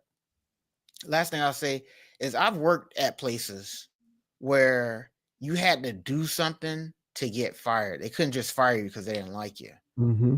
But if they didn't like you, you were going to get fired because everybody do something wrong. And so now they just starting a sheet on your ass. Now you got a whole rap sheet, and now there's they're just adding up stuff. Oh, tardy again, huh? It's like everybody's tardy. Why me? You know what I'm saying? Oh, you came 8 minutes after, but the deadline is 7. So then that's one write-up, then another write-up. Next thing you know, you've got blah blah blah write-ups. We're gonna have to let you go on the most pettiest thing. So I've never seen a sports franchise do it, but in the days of guarantees and these new age guys that aren't in a rush to get back, I'm kind of not surprised that an organization would go to this extent because they'll do it to you at Walmart. But what are your thoughts, man, on Christian Wilkins out here being freaked out allegedly, smooching players on the head, and then on top of that, losing $35 million? What are your thoughts, bro? I'll take it a step further and add on to what you said. Not only is it, in this day and age dealing with players, you know, taking forever to come back and act in all kinds of ways, it's also the current social climate that we live in where corporations, and don't get it twisted, each NFL franchise is essentially its own corporation. Mhm. Like that, it's an employer, it's an entity that functions within the confines of the NFL, has entire operations, staff, executives, employees, so on and so forth. Each individual franchise is its own sort of self-contained corporation. Mhm. And in this current social climate where there is an extra magnifying glass on corporate malfeasance, corporations want to stay as far away as possible from any sort of appearance, even of negligence or malpractice of the essay variety, the assault variety, the harassment variety, because it's nothing for somebody to unmute, hop on social media, file a grievance, or file a lawsuit talking about the organization mistreated me. I felt this and that and the third, and I felt like I wasn't being listened to. I felt like I was being abused, mistreated, all of this other kind of stuff. And then it hits the media. Now the media is talking about it. And now you have these talk shows going ham 24/7 with the news coverage on your organization and whether you have a history of treating people fairly or unfairly or mistreating people or all of that. People just want to stay away from that stuff. Mhm. So, in an effort to stay away from that, even the slightest little sniff of any sort of HR issue, you're out of there because they're Mhm. not taking any chances. Mhm. Because there is a heightened scope on corporate malpractice these days, not just with professional sports, but with corporations in every industry. If anybody complains about being mistreated, being abused, being harassed, being assaulted, furthermore, if they take it up another notch and start talking about things like race, gender, or sex as the grounds for how they feel they've been mistreated, oh, you're done. You're Mhm. done. Like the laser pointer is on you 24/7 after that.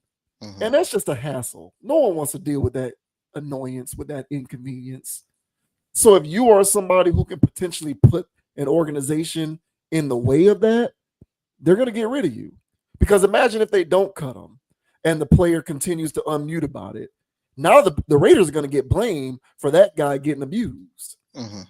And people are going to be like, why didn't the Raiders do this? Why didn't the Raiders do something about the behavior that Wilkins was alleged to have been, you know, this alleged behavior on the part of Wilkins? How can the Raiders allow, this player to get away with this?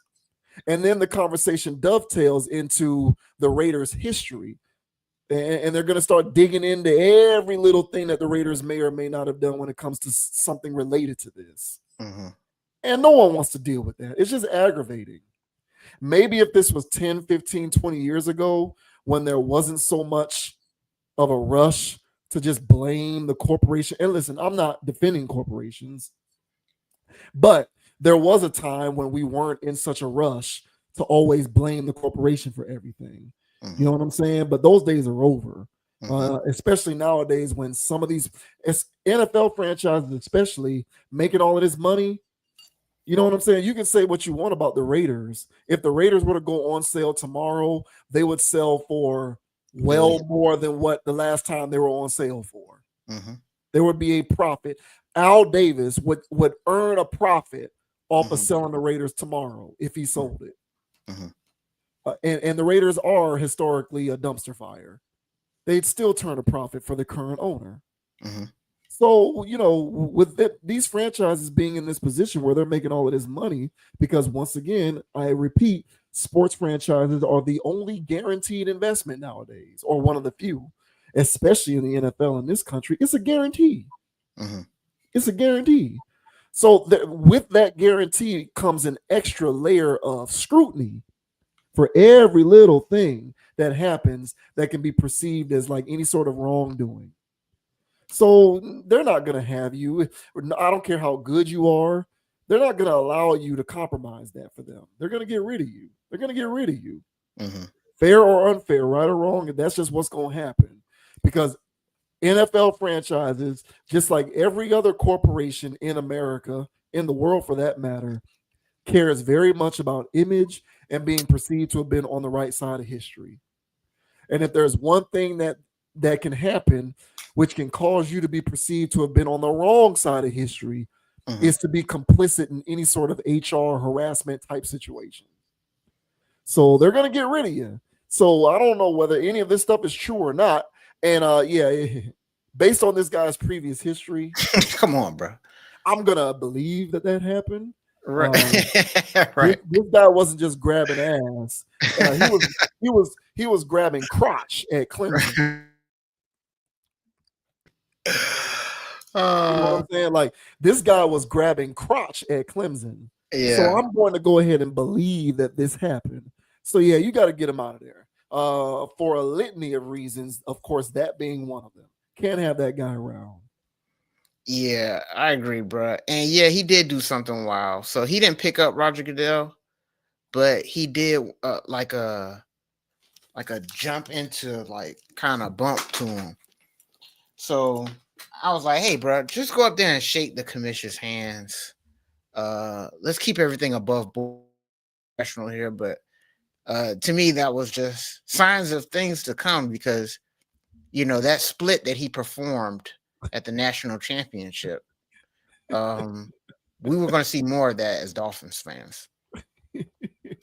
So I'm pretty sure him and OBJ had a good relationship when he played down in Miami. But yeah, this guy he's doing a little too much. But let me ask you this: if Christian Wilkins had Aaron Donald's level of talent, do we hear about a kiss on the forehead? A kiss on the forehead. If the player who he kissed was mad enough and unmuted about it enough, yeah, we would hear about it. So that's the thing. It depends. Like whoever, if Aaron Donald level talent guy kisses guy on the forehead and guy on the forehead feels some type of way about it and goes to the media or hops onto his Twitter to talk about it because he tried to file a complaint, but the team was like, nah, bro, he's too good. He's going to still be on the team regardless. Like, it'll still get out there. Yeah, it will. It will, bro. Like, that's the thing about it, man. Like, these people talk too much. People, especially these new dudes, bro, hopping on social media like females. Like, they are quick to jump onto their Twitter and just type. And they'll be Twitter fingering it up. Because I'm gonna give you a scenario. Aaron Donald level player does this. Guy goes to the team and says, hey, this happened. I feel uncomfortable. I'm going to HR and I'm filing a complaint. Team's gonna say, hey, listen, this guy's a franchise player. We have a lot invested in him. He's too good. He contributes to winning. You know, we might have a chance to win a Super Bowl. He's not going anywhere. So can we try to settle this internally? Right. Guy might be like, no, I feel some type of way about this guy still being on the team. I'm uncomfortable. Yeah. What the team's going to do is cut you. Right. They're going to trade your ass. Yeah, the team is going to get rid of you.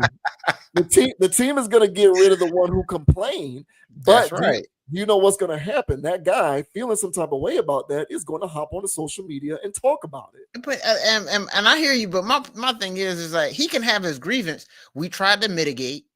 You said, you know, that you don't feel comfortable being in the same locker room with him.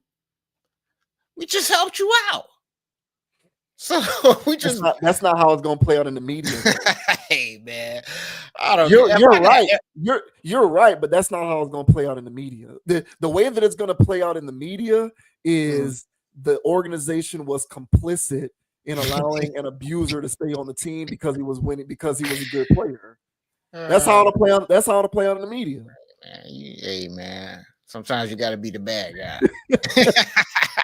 But the thing is, and that, good points. But the thing is that he's not Aaron Darnold level of talent, No. even in his prime. This guy's got nothing. Or he's just a solid. He's an NFL level defensive tackle. He's not top of the market.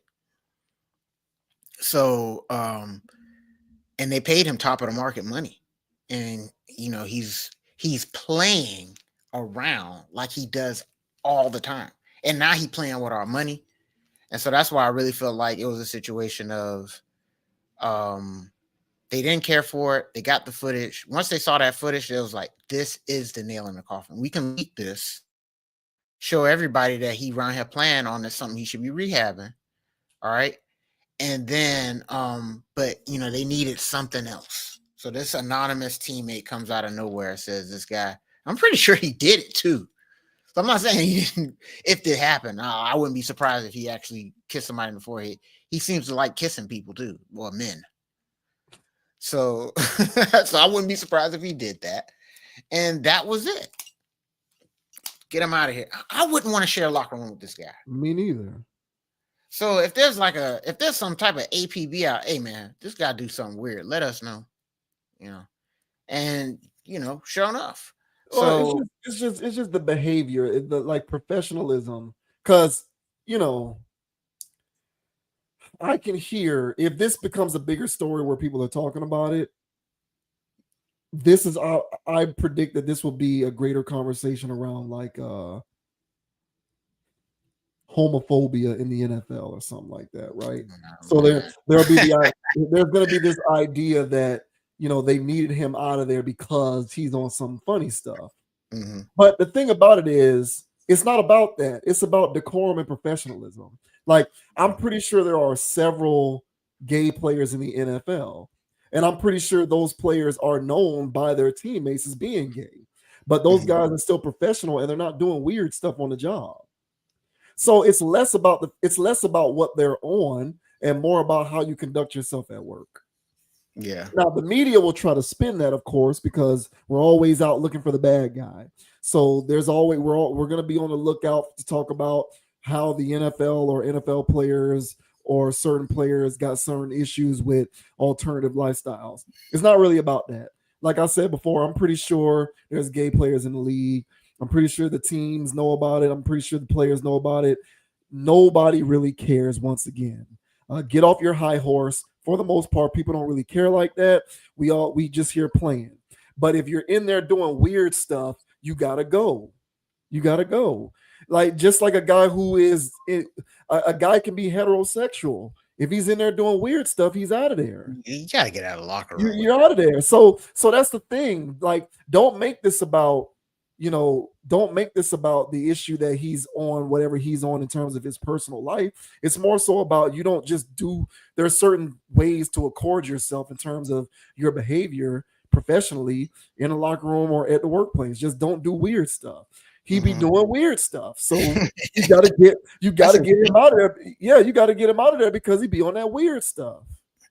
Yeah, man. And and it's Scott Hansen, man. Chris Hansen's how to catch a Christian Wilkins. All right, but Scott Hansen, yeah, man. And ESPN, trust me, bro. Scott Hansen's gonna have a segment where where homophobia is bad. They're gonna have him doing stuff like that, man, instead of talking about the damn Octobox. So yeah, if anybody does it, ESPN here saying that stuff, man. But yeah, bro. I don't want to see nobody go out like that. But when I heard how much he was going to lose, I said that is a lot of money. That is a lot of money. And the way things are setting up and the way they're paying him out, his market value is not going to be much of a thing. Once he comes out on the other side of this. No, I think they follow him. Yeah, and so that's the unfortunate part about it. But come on, bro. I mean, you SA people. We know at least one case. I think he had something weird with Josh Allen too. But that play on Clemson, there's no justification for that. There's none. Like, there's no story behind. You can't give me a backstory to explain that. We saw it. and that was it was unwanted. So come on, bro. Like you got to rep, bro. And so they played this card on your ass. And again, man, much like the Shannon Sharpe situation, bro. People are gonna learn one way or another, man. But you can't just go through life doing stuff because this is weird, and he just goes out and do it anyway, man. You got to be humble about your life, man, and not be on some weird time, bro. But yeah, man, I don't mean to laugh at bro or laugh at his existence or nothing like that, man. But shit, get it together, bro. Like this is crazy business. Yeah. Unless you're a top tier player, nobody's above HR complaints in corporate settings these days. Like it's gonna be you can't come out of something like that unscathed. So I would like for him to not lose so much of what he could stand to lose via his contract being voided, but he needs to figure out. I don't know how much of a career he still has left, but it would behoove him to understand how to just not behave and do weird things at work. It's simply stated, but it's a concept that clearly a lot of people can't grasp so easily. Jesus, tighten up, bro.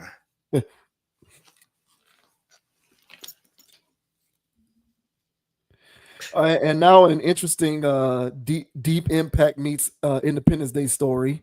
There's an interesting thing floating around where something that was initially detected to be a comet is being speculated by some people in the astronomy astrophysics community to be like an alien probe. Apparently that's what it's being suspected that this comet could actually be an alien probe. Yes, folks, that's really being discussed in the ivory tower of astro science and astrophysics. So this says rare interstellar object the size of Manhattan could be an alien probe. Harvard scientists. I might stumble my way through this. There's a lot of scientific jargon here, but I'll do the best job that I can. It's probably nothing. Hardy har har.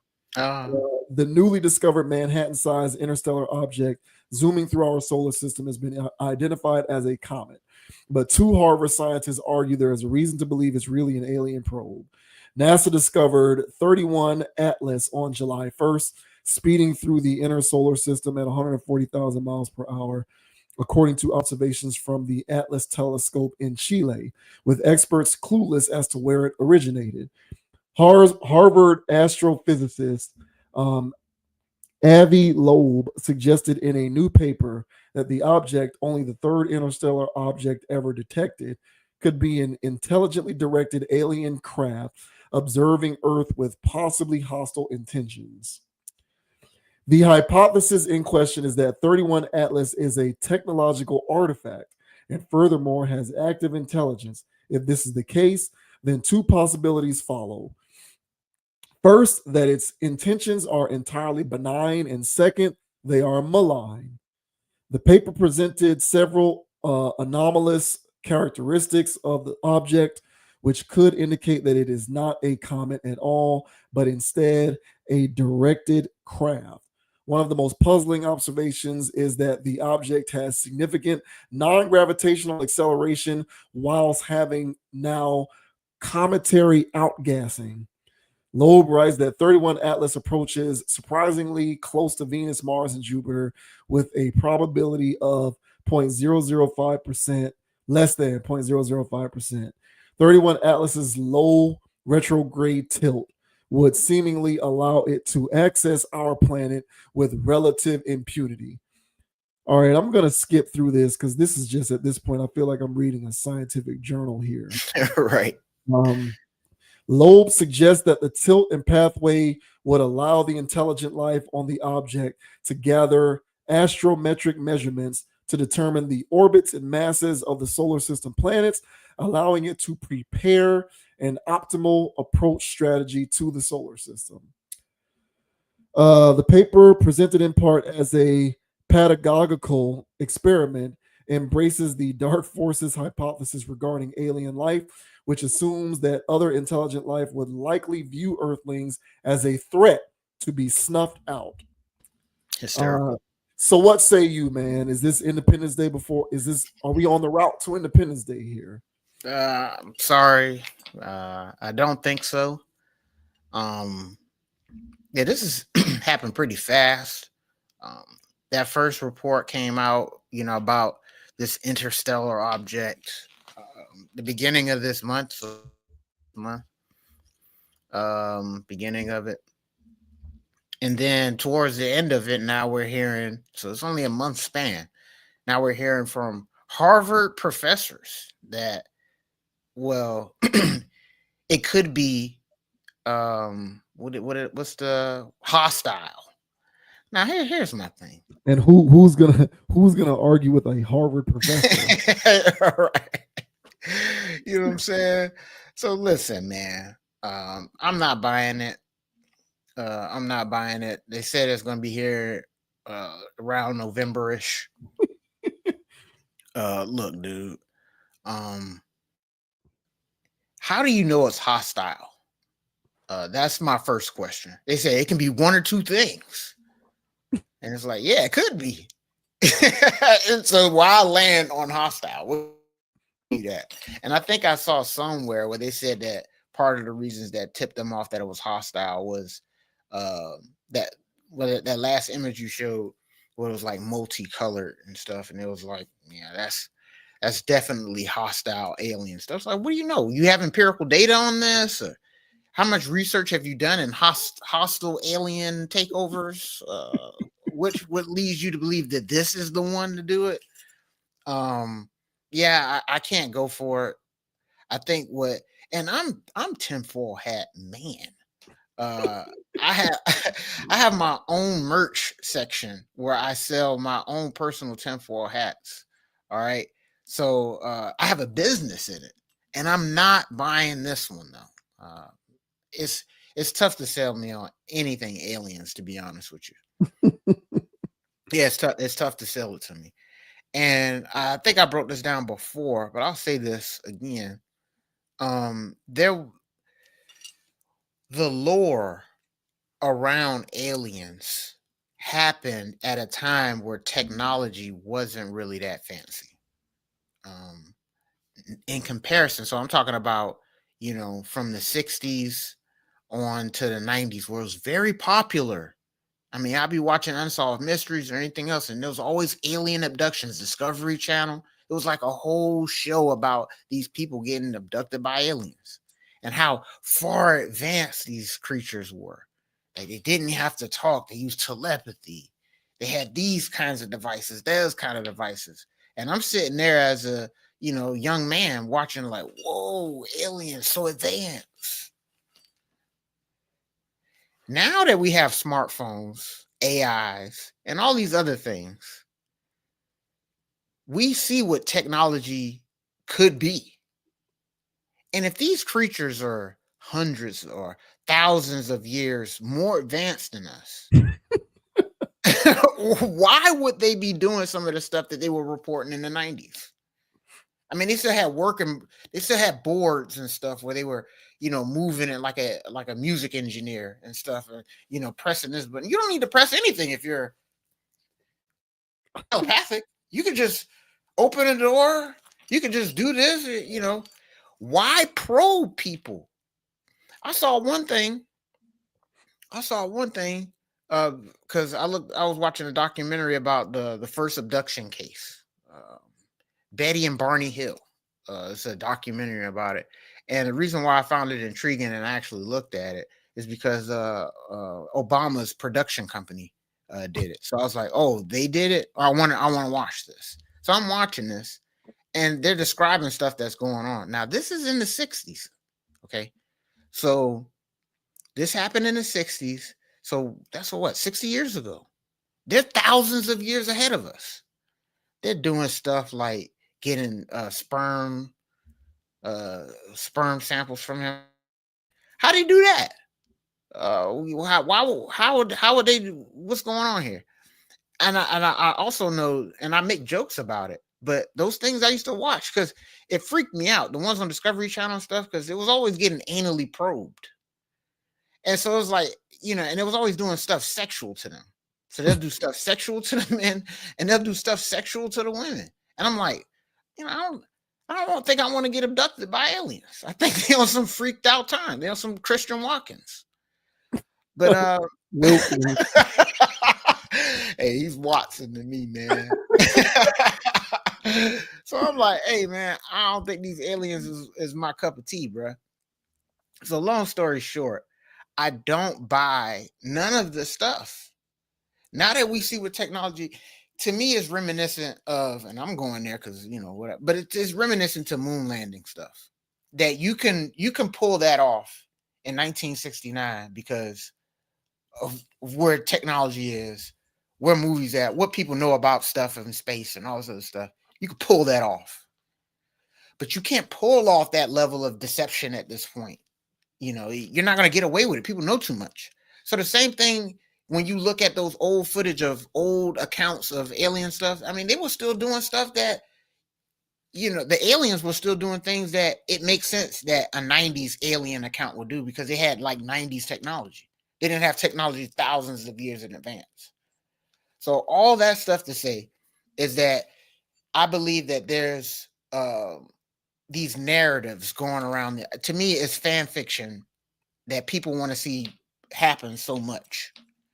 And now a Harvard professor gave people more ammunition to sit there and believe in these narratives and these talking points, which are honestly, to me, distractions, grandiose distractions of something else that could be going on.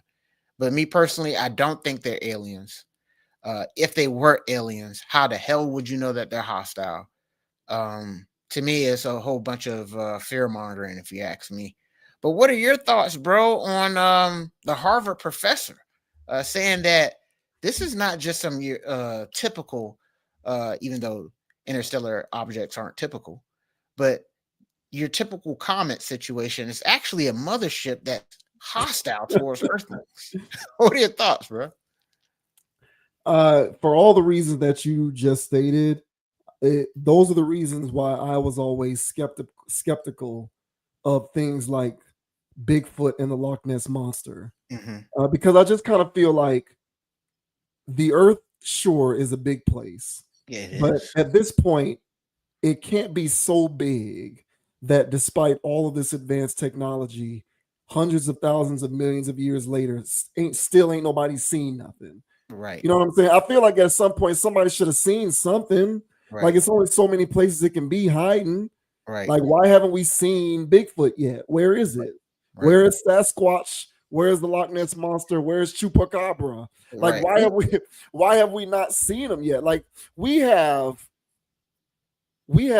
devices that can be controlled via a remote control that can fly halfway around the world in hours and shoot a missile into a targeted room. And there's a camera on that missile. So when you fire the missile, you see the trajectory of the missile and where it's supposed to go so that you can know it hit its target. If we have stuff like that, we don't have a piece of technology that can find Bigfoot. I feel like we would have seen Bigfoot by now. We would have seen the Loch Ness Monster by now. So Loch Ness don't even get that much steam nowadays. Yeah, it's only Bigfoot, but you're right. We would have seen these things. Where is it? Like, it's only so many lakes it can be hiding in. So it can just be hiding in this lake for all these years and ain't nobody seen nothing. Oh man.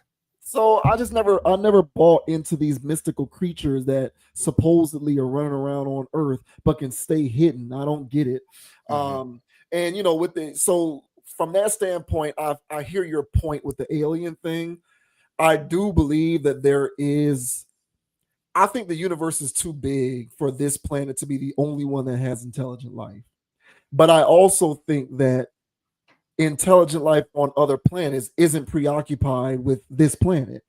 So I kind of feel like if there is intelligent life on some distant planet in some distant galaxy somewhere, they aren't trying to figure out how to get here. They're trying to figure out how to keep their planet going and Right. whatever else is whatever, however that works. So I just kind of feel like this idea of alien invasion or alien visitors who show up and then disappear and no one's ever seen anything, I don't buy into that, because what data are they collecting? Like, what's the purpose of that? I don't understand all of that, but I'm not going to dismiss the idea that there could be intelligent life somewhere. But I think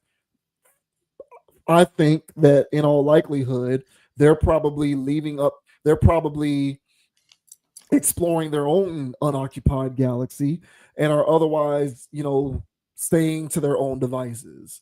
Mhm. So this whole idea with, aliens and whether they're hostile or not, I hear what you're saying about media and propaganda.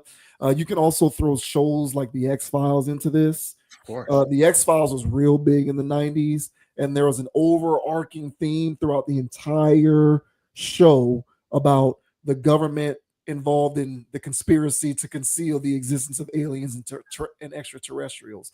So Mhm. shows like that fan the flames of this, curiosity around aliens and this idea that if they do exist, they must therefore by default be hostile.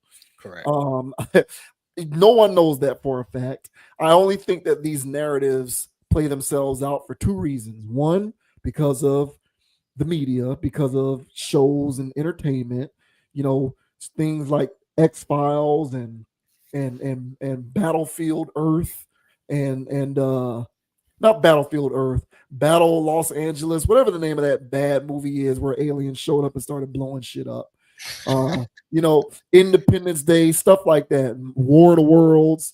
So Mhm. we've seen so many of these movies. It's like, damn, man. So that's one thing, the media and the entertainment. But also, I really do feel like on a certain level, there's people who want that to happen. Oh They yeah. want aliens to come here and start tearing shit up. Yeah. It's like storm chasers or people who get off on hurricanes. Like the devastation that a hurricane can cause isn't anything to like. You shouldn't be wanting to experience a hurricane. Is my point. Mhm. Mhm. But you have people out there who just get off on the destruction, who Mhm. just get off on the idea of a hurricane coming. It gives them some kind of an excitement, and I feel like for certain people, aliens is that for them, where they Yes. kind of wanted to see it happen out of Mhm. some morbid curiosity to see what can play out. Mhm. So I kind of feel like that's where it comes from. But like a lot of this stuff, I kind of feel like if it were true, when it does happen, you wish that it wasn't true. I agree, and I think it's also to touch on what you were saying right there, where people want to see it happen. I also think it's a form of like escapism to life. Life is kicking a lot of people's ass, It is. It is. Yeah. and some people have religious deities that they lean on, that they want to come back to to destroy this place, to get it over with. Some people may really believe in those religious deities, but they might think that's a little too far fetched. But they definitely believe in aliens, and so then they'll just, I want the aliens to do it. Somebody just take this place out. So yeah, there's people that want to see that happen. There's some people that think that a mothership gonna come down and be like, let's hop on, y'all. I'm not getting on no mothership. But, hey, this place is kind of wild. I ain't gonna lie, but might be some probing going on if I get onto that thing. I don't know what's happening, man. Y'all got a bad rep. Y'all need to change your PR team. But all in all, man, I do think that this is it's funny. I'll be watching your boy Ice Cube to speak on movies. He's got I've I think it seen it. came out now. No, yeah, I've seen the trailer. Yeah, Yeah, man. yeah. Because they playing into it, man. And that's why I was like, boy, our boy, Ice Cube, just state sponsored movies talking about aliens, man. So I said, nah, I can't get into that. So, but yeah, they love talking up aliens. And now I know this was a Harvard professor, but I mean, we've been getting, um, you know, congressional hearings about UFOs now. So this situation where they're like, well, declassify. I'm like, this is very coincidental. How about you guys declassify that list? But they're not going to do that. They're not going to do that. They'll tell me about some aliens and possible hostilities. So I'm sorry, guys. I'm not going for it. I think it's a bunch of rigmarole. I think it's just more stuff to get the people riled up. Yeah, I don't believe that there's going to be anything happening, but we'll see, man. I've been wrong before, but there's been a lot of things that come up and they say by this August, by this November, and those days come and go, and those people don't say nothing again. So this could be just another situation, or we might actually see Independence Day for real. We'll see. Yeah, I think it's a morbid curiosity. I think people just want, for whatever reason, there's an aspect of human nature that wants to see death and destruction. I don't know why we have that aspect of our nature, but we do. And so I think that's that part of our nature speaking out. This morbid curiosity with aliens, because whenever the conversation around extraterrestrial life comes up, it's usually within the context of hostility. No one ever talks about extraterrestrials being benevolent and coming to be friends with us. Like most of the time, it's always they're going to come and tear shit up. So I kind of feel like people just kind of want to see it play out, very much in the same way that you have a lot of people who get excited whenever there's a hurricane coming. And like a lot of people are like that. Like this thing is going to cause a lot of problems, but there's some level of excitement that people get out of the impending doom. They can't. They just want to see. They want to see just how much this hurricane can tear shit up. Yeah. Now, true. are they going to be feeling some type of way if it's their shit that gets towed up? Sure, they will. But I guess they're playing the odds on that. They're playing the odds that it won't be their stuff that gets towed up. So from that standpoint, I come out of this unscathed, but I just want to see just how much this hurricane can tear some stuff up. And that's the same thing with this alien dynamic, I feel. Yeah. You got a lot of people who want to see how bad a tornado I never want to experience being caught in a tornado. I don't want to experience that. No way. I've seen the stuff that I've seen with tornadoes running through stuff. I don't want to get caught in that. No way, man. And like I don't want to be on the sidelines. Like I live in that area and the tornadoes getting busy in that area, But if I'm with some chasers, bro, I don't know, man. They're so crazy looking. I guess I'm part of the crowd there. They're so crazy looking, man. It's like, damn, look at that thing. See, I guess I'm part of that crowd, man. I imagine living like in Kansas or Oklahoma, and I'm in my house, and all of a sudden the sky just gets dark and it's windy, and I hear that loud ass horn. And now I got to run into my bunker and hope that it doesn't take my house with it. I ain't trying to deal with that. And I don't know. I live in South Florida, so maybe I'm used to hurricanes because hurricanes really don't scare me. But I don't know. There's something about these tornadoes that's different than like a hurricane. I don't know. But you get people who get off on that stuff. They get off on just wanting to see the death and destruction. And I think it's that same aspect of our nature that is coming out with this fascination over, aliens, because it's always the context of the conversation is always about them being hostile and blowing, like they're going to show up with the laser beam and just start taking us out, and it doesn't help that like the movies, reinforce it. War of the Worlds, they showed up and they started tearing shit up. Independence Day, that whatever that movie is called, there was another one where the spaceships just showed up and started tearing shit up. So Mars Attacks. What it is, man. But yeah, I think that's another one. That was Mars Attacks was funny though. Exactly, man. Yeah. But yeah, I think it's morbid curiosity. But I'm with you though. If they are out there, I think that they are far more preoccupied with making sure that their own planet continues to survive, let alone trying to figure out what we're doing here as we continue to destroy our own planet. Yeah, and last thing I say, and I agree, if they're so advanced that they can tear through wormholes, why are they sitting around here going, 5 miles an hour so everybody can see them? Yeah. I'm not going for it, man. Like, y'all, they got to do better with this stuff. Yeah. Let me start writing these things. It's going to be off the charts. Yeah. Or they would have shown up and did what they wanted to do by now. I mean, we've been here long enough. What's taking them so long? Man. Like, if they're so advanced, why are they always getting in and getting out unseen? Yeah, what y'all scared of? Shit.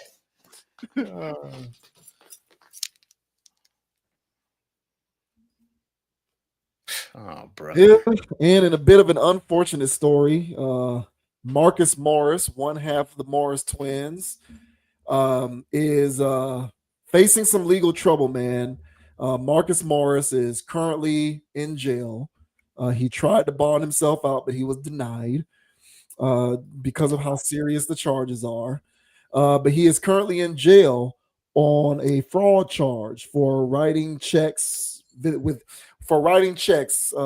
insufficient funds. Marcus Morris, man, who I literally was watching on ESPN First Take with his brother very recently, like not even 2 months ago, I want to say. But this says Marcus Morris denied bond after arrest for allegedly stealing over $250,000.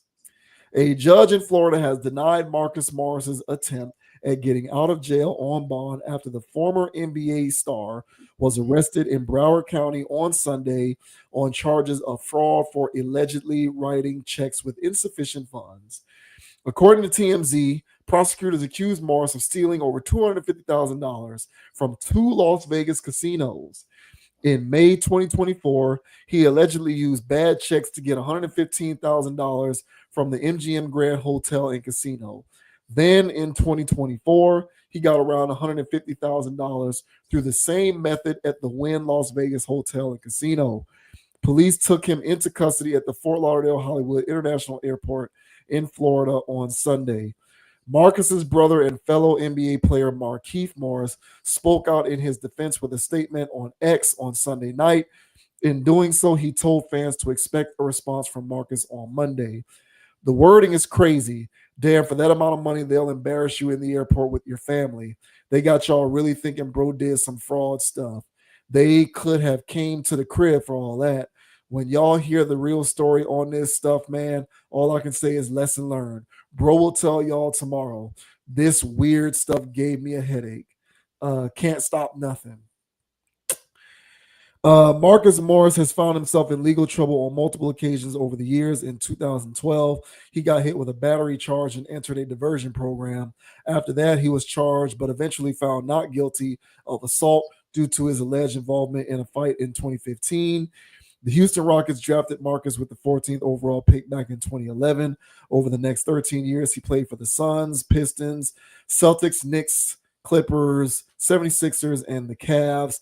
Earlier this year, he started appearing on ESPN's First Take as he hasn't been on a team since the 2023-24 season, man. So $250,000 from casinos in Vegas, bro. What do you make of that? It's a little, to me, it's wild that, because I know this guy made tens of millions. Like when the contracts really started getting stupid, I think his window was already gone, if not closing. So I don't really think he got really, any of those dumb contracts, but he still made a lot of damn money. Yeah. And so when I heard about this, I was like, why bro scamming?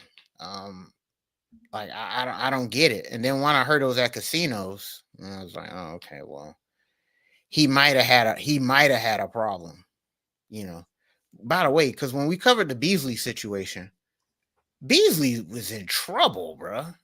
When it comes to being in gambling debts and him spending money frivolously, and so Beasley's making tens of millions, but I mean, from the sound of it, he was upside down. So I don't know what Marcus's situation is financially. All right, I ain't around here trying to count pockets, but I know you got tens of millions of dollars. At least you've earned that. And so to hear that you've been arrested for a fraud, stealing, all right, it's like, damn, bro, like what's going on? I think this is a classic situation of these guys bringing their habits, their poverty habits with them. And it's the NBA's fast money, even though their contracts over years. I mean, those checks are ridiculous. So I'm pretty sure at some point that these guys that have a problem build an addiction to living check to check. It's crazy. Yeah. And so from the sounds of it, so if this is a situation of, hey, look, I wrote checks because I thought it was money in that account, and my accountant moved money without me knowing, and blah, blah, blah. It's like, all right, bro. So you could probably blame it on another party or some situation like that. But it's still a matter of like, how can you go to a casino and take out 6 figures of money? Like what part of the game are you on, bro? So honestly, I think if it's a situation of, if he's really, in the doghouse for doing this for real, because he actually lived like that, then his gambling may not just be limited to Vegas. And if it is a situation where it's like, hey, look, bro, you know what I'm saying? That was just a couple one-off situations where money should have been in there, but it's like, still, bro, why are you spending $250K in a casino? Like, that's just not it, bro. So overall, I've always been a fan of the two, man. I didn't want to see these guys in the news, man, but at the end of the day, bro, people got to get their vices in order, man. And even if you're making, money that you always wish you had, that don't mean you have to blow it on every damn thing. And if that is the case from Mr. Marcus here, all right, I'm wishing him the best, man.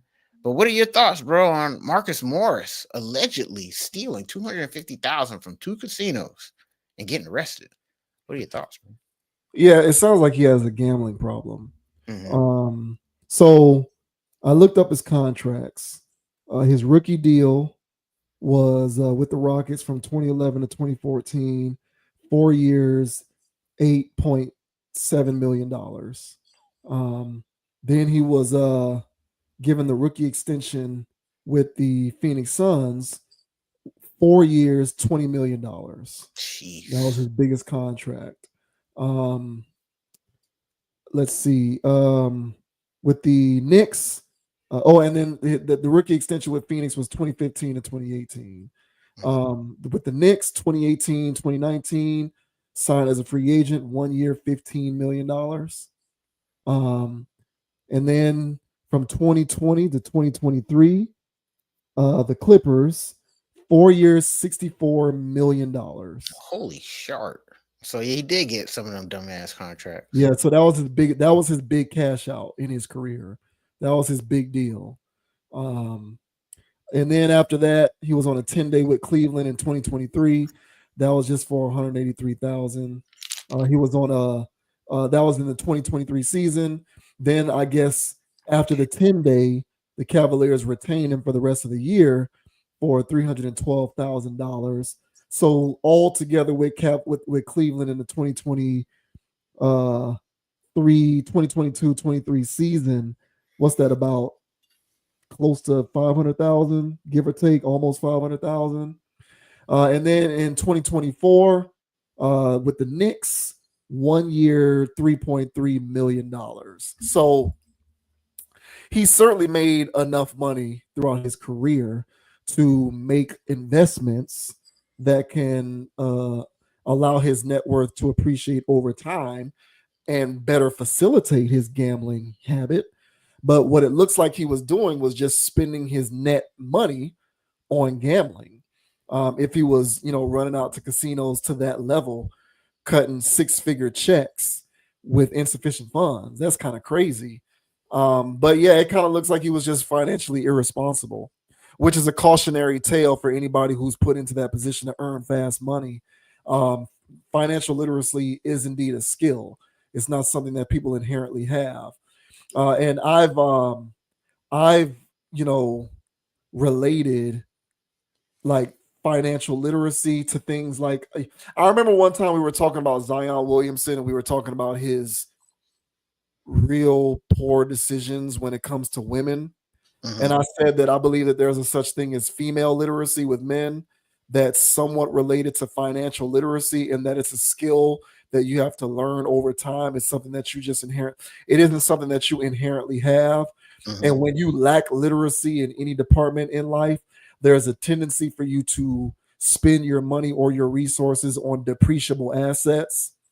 So, like, if you have no female literacy, there's a good chance that you are going to spend a lot of your time chasing women who depreciate in time, who depreciate over time and add no value to your life instead of appreciating over time and adding value to your life.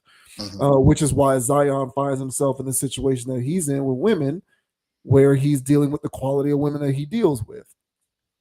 Financial literacy is kind of the same to me, where if you lack it, there's a good chance that you can spend too much time spending money on depreciable assets. And although gambling in and of itself isn't an asset per se, I put it into the depreciable category because I kind of feel like the odds of you losing are higher than the odds of you winning. Sure, if you hit, you can hit in a big way, but the chances of you hitting are minuscule compared to the chances of you losing out. And if you lack a certain modicum of financial literacy, you might indulge in a lot of those depreciable activities, such as going a bit overboard on gambling. So I don't know what's going to happen to him. It kind of seems like he's facing some serious charges if they're not letting him bond out, and they're making him stay there. So hopefully he comes out of it as unscathed as possible, while also, figuring out a way to maybe, because, one thing that I've learned, I don't really, and this is somewhat related to the first topic that we covered with Shannon Sharpe. I've gotten out of the business of saying people should and should not do something because people are going to do what they do. The idea is to just figure out a balance for yourself so that you can do it with at least some kind of discipline attached to it.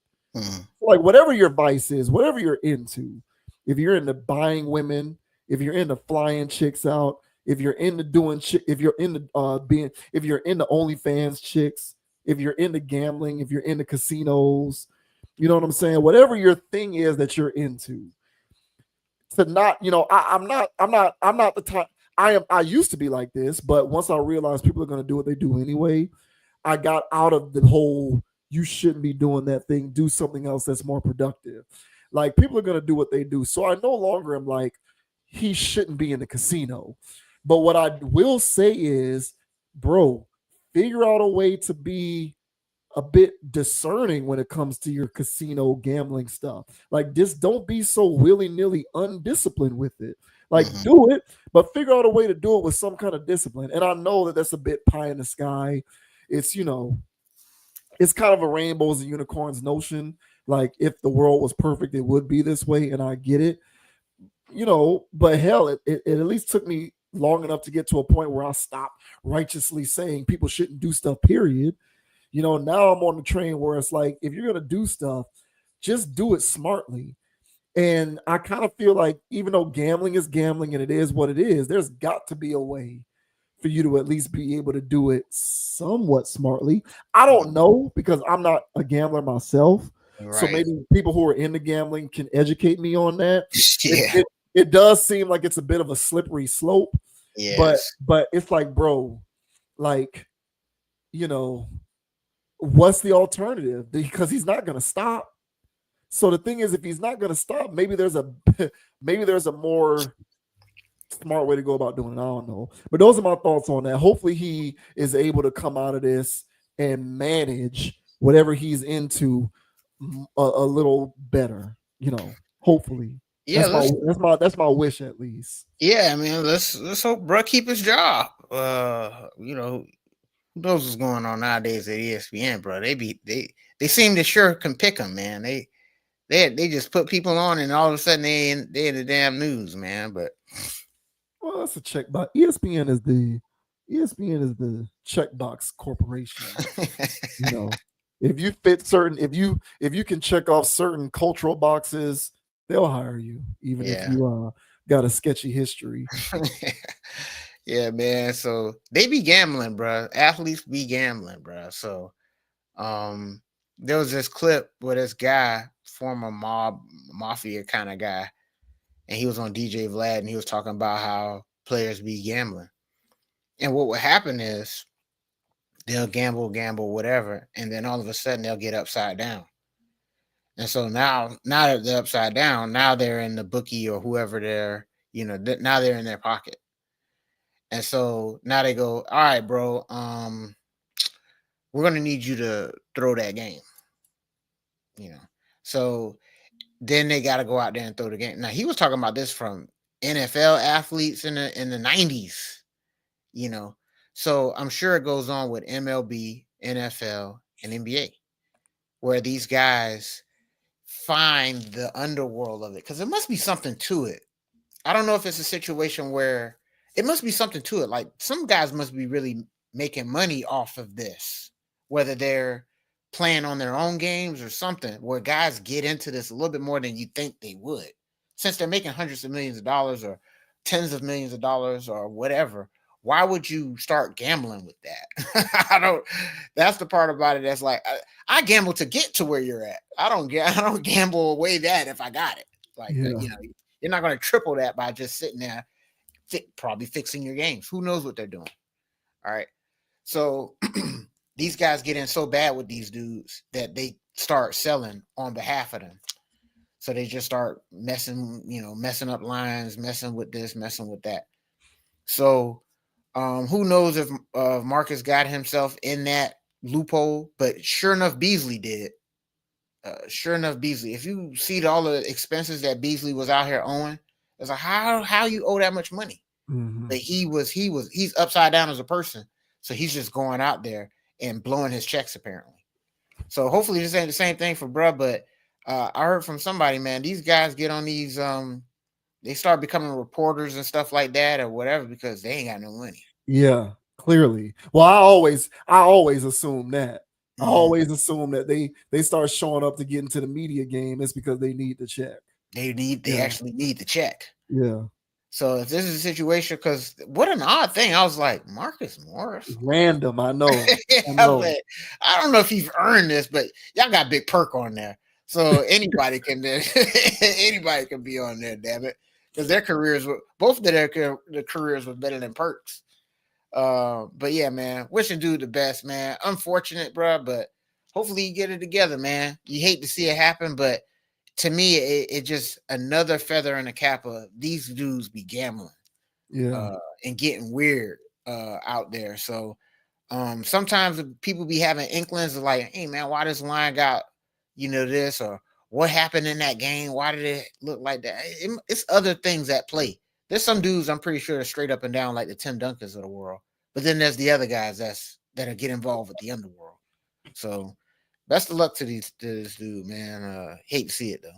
Yeah, I hate to see it too, man, but I don't know what you can do. Like, what can you do? Like, you can't say, cut out the gambling because that's far fetched. Right. And apparently you can't say, maybe gamble with some discretion, because that's kind of a counterintuitive notion, isn't it? Like that's like saying, drink dry water.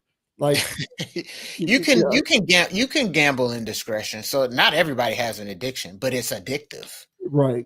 Yeah. So I guess some people can microdose. Right. Yeah. Yeah. And then there's some people that binge. Yeah. So I guess it's harder. It's harder to tell the gambling addict to gamble with discipline. Correct. Yeah. He's an addict. Yeah. So yeah. That's crazy, man. I mean, I've dabbled in it a little bit. You know what I'm saying? But I've always been able to pull back, and I have a limit. I got a limit, bro. Yeah, I have, like, once I've reached that limit and I haven't won, I don't keep going to try to hit a lick. I'm gonna just stop. But I keep going. I just slow the stream down. I keep going, bro, because today might be the day. But I ain't putting $10 on this. I'll put 55 cents on there. So man, listen, I still scratch my itch. Being down here, it ain't no It ain't no shock, bro. I wouldn't be surprised if he would have been at Hard Rock a lot. Because, bro, whenever I go to that Hard Rock, I be seeing people in that casino. They be in there, bro, big time. Hitting them tables, bro. Especially like that the high stakes poker. The stuff that you can't see unless you walk into the room. Like you're not there because, like, if you go to the side note, like if you go to Hard Rock down here, there's the general casino, right? But then there's a lobby area leading up to the casino, and there's a room, and it's like high stakes poker or something. You can't see what's going on in there. You have to get in there first, and you have to be granted access. And you walk through and go down the hall, and then you're in the room where you see what's going down in there. That's probably the kind of stuff that he's on, not knowing if he plays poker or not, but he's probably on like high stakes stuff where it's like, not the general public who's just going to maybe play a couple hands of blackjack here and there, or, try a couple of slot machines. So crazy, man. That gambling, bro, that stuff is hell of a drug. Tread lightly, y'all. Tread lightly. Find me on DraftKings, though. Oh boy. All right, ladies and gentlemen. We are out. That is another edition of CA in the books. Thanks to everybody out there who was tuned into the live stream. And if you are watching this video as it's on standalone upload, thank you so much for watching. Always remember to hit that like button, leave those comments. And if you have not subscribed to the channel already, what are you waiting for, man? Go ahead and hit that subscribe button. We appreciate it as we continue to kick out this logical content. My name is JV Wins. You can find me on Instagram at JV Wins, JVWINS. Conscious Approach is available on Apple Podcasts, Spotify, and Amazon Music. Just search Conscious Approach. Look for the logo. That is us. We are available in all of those places so that we can be available any and all places where you might want to find us, not just YouTube. Also, we do share some, not all, but some of the content on TikTok as well. So if you are more active over on the TikTok, check us out there. Search us at Con Approach, also on TikTok, CONAPPROACH. Conscious Approach is also on Instagram. Same thing, Con Approach, CONAPPROACH. And as I always like to say, guys, have a mind of your own. Think for yourself. Don't be a group thinker. And until next time, we hope everyone has a fantastic day and rest of your week.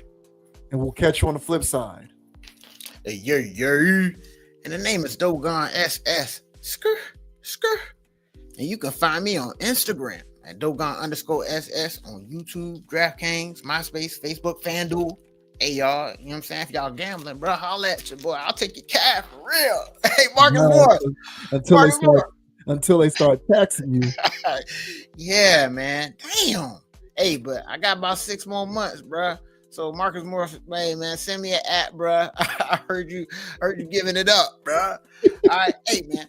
And as I say every time, guys, all right, we greatly appreciate you guys for watching, liking, subscribing, sharing, consciously leaving comments. You guys are the best. We couldn't do this without y'all because honestly, you guys put the battery in our back to get in here and crush it every week. That's every Tuesday, by the way. Make sure you guys come join us live and leave some comments and activities in here as well. Now, as I say again, don't be too high, don't be too low. Keep it calm, keep it chill, keep it pure. And don't let anybody get you off your pivot. So until November, when the aliens arrive, this is Dogon SS signing off for yet another Conscious Approach episode. Yeah. Maybe when the aliens show up in November, everybody will get so scared that Sasquatch will come out of his hiding place. yeah, and then Loch Ness will just you know what I'm saying, fly all of a sudden. Out of here, man. The 90s had y'all warped. Everybody believed all that stuff, man. Hey, Sasquatch, where you at, Plil? For real, we want to know. We want to know. Hey, we out of here, y'all. Thank you so much for watching. Thank you so much for supporting the channel. We appreciate it more than you know. We'll catch you on the next video. See ya. Peace. Call the Yeti, the Chupacabra.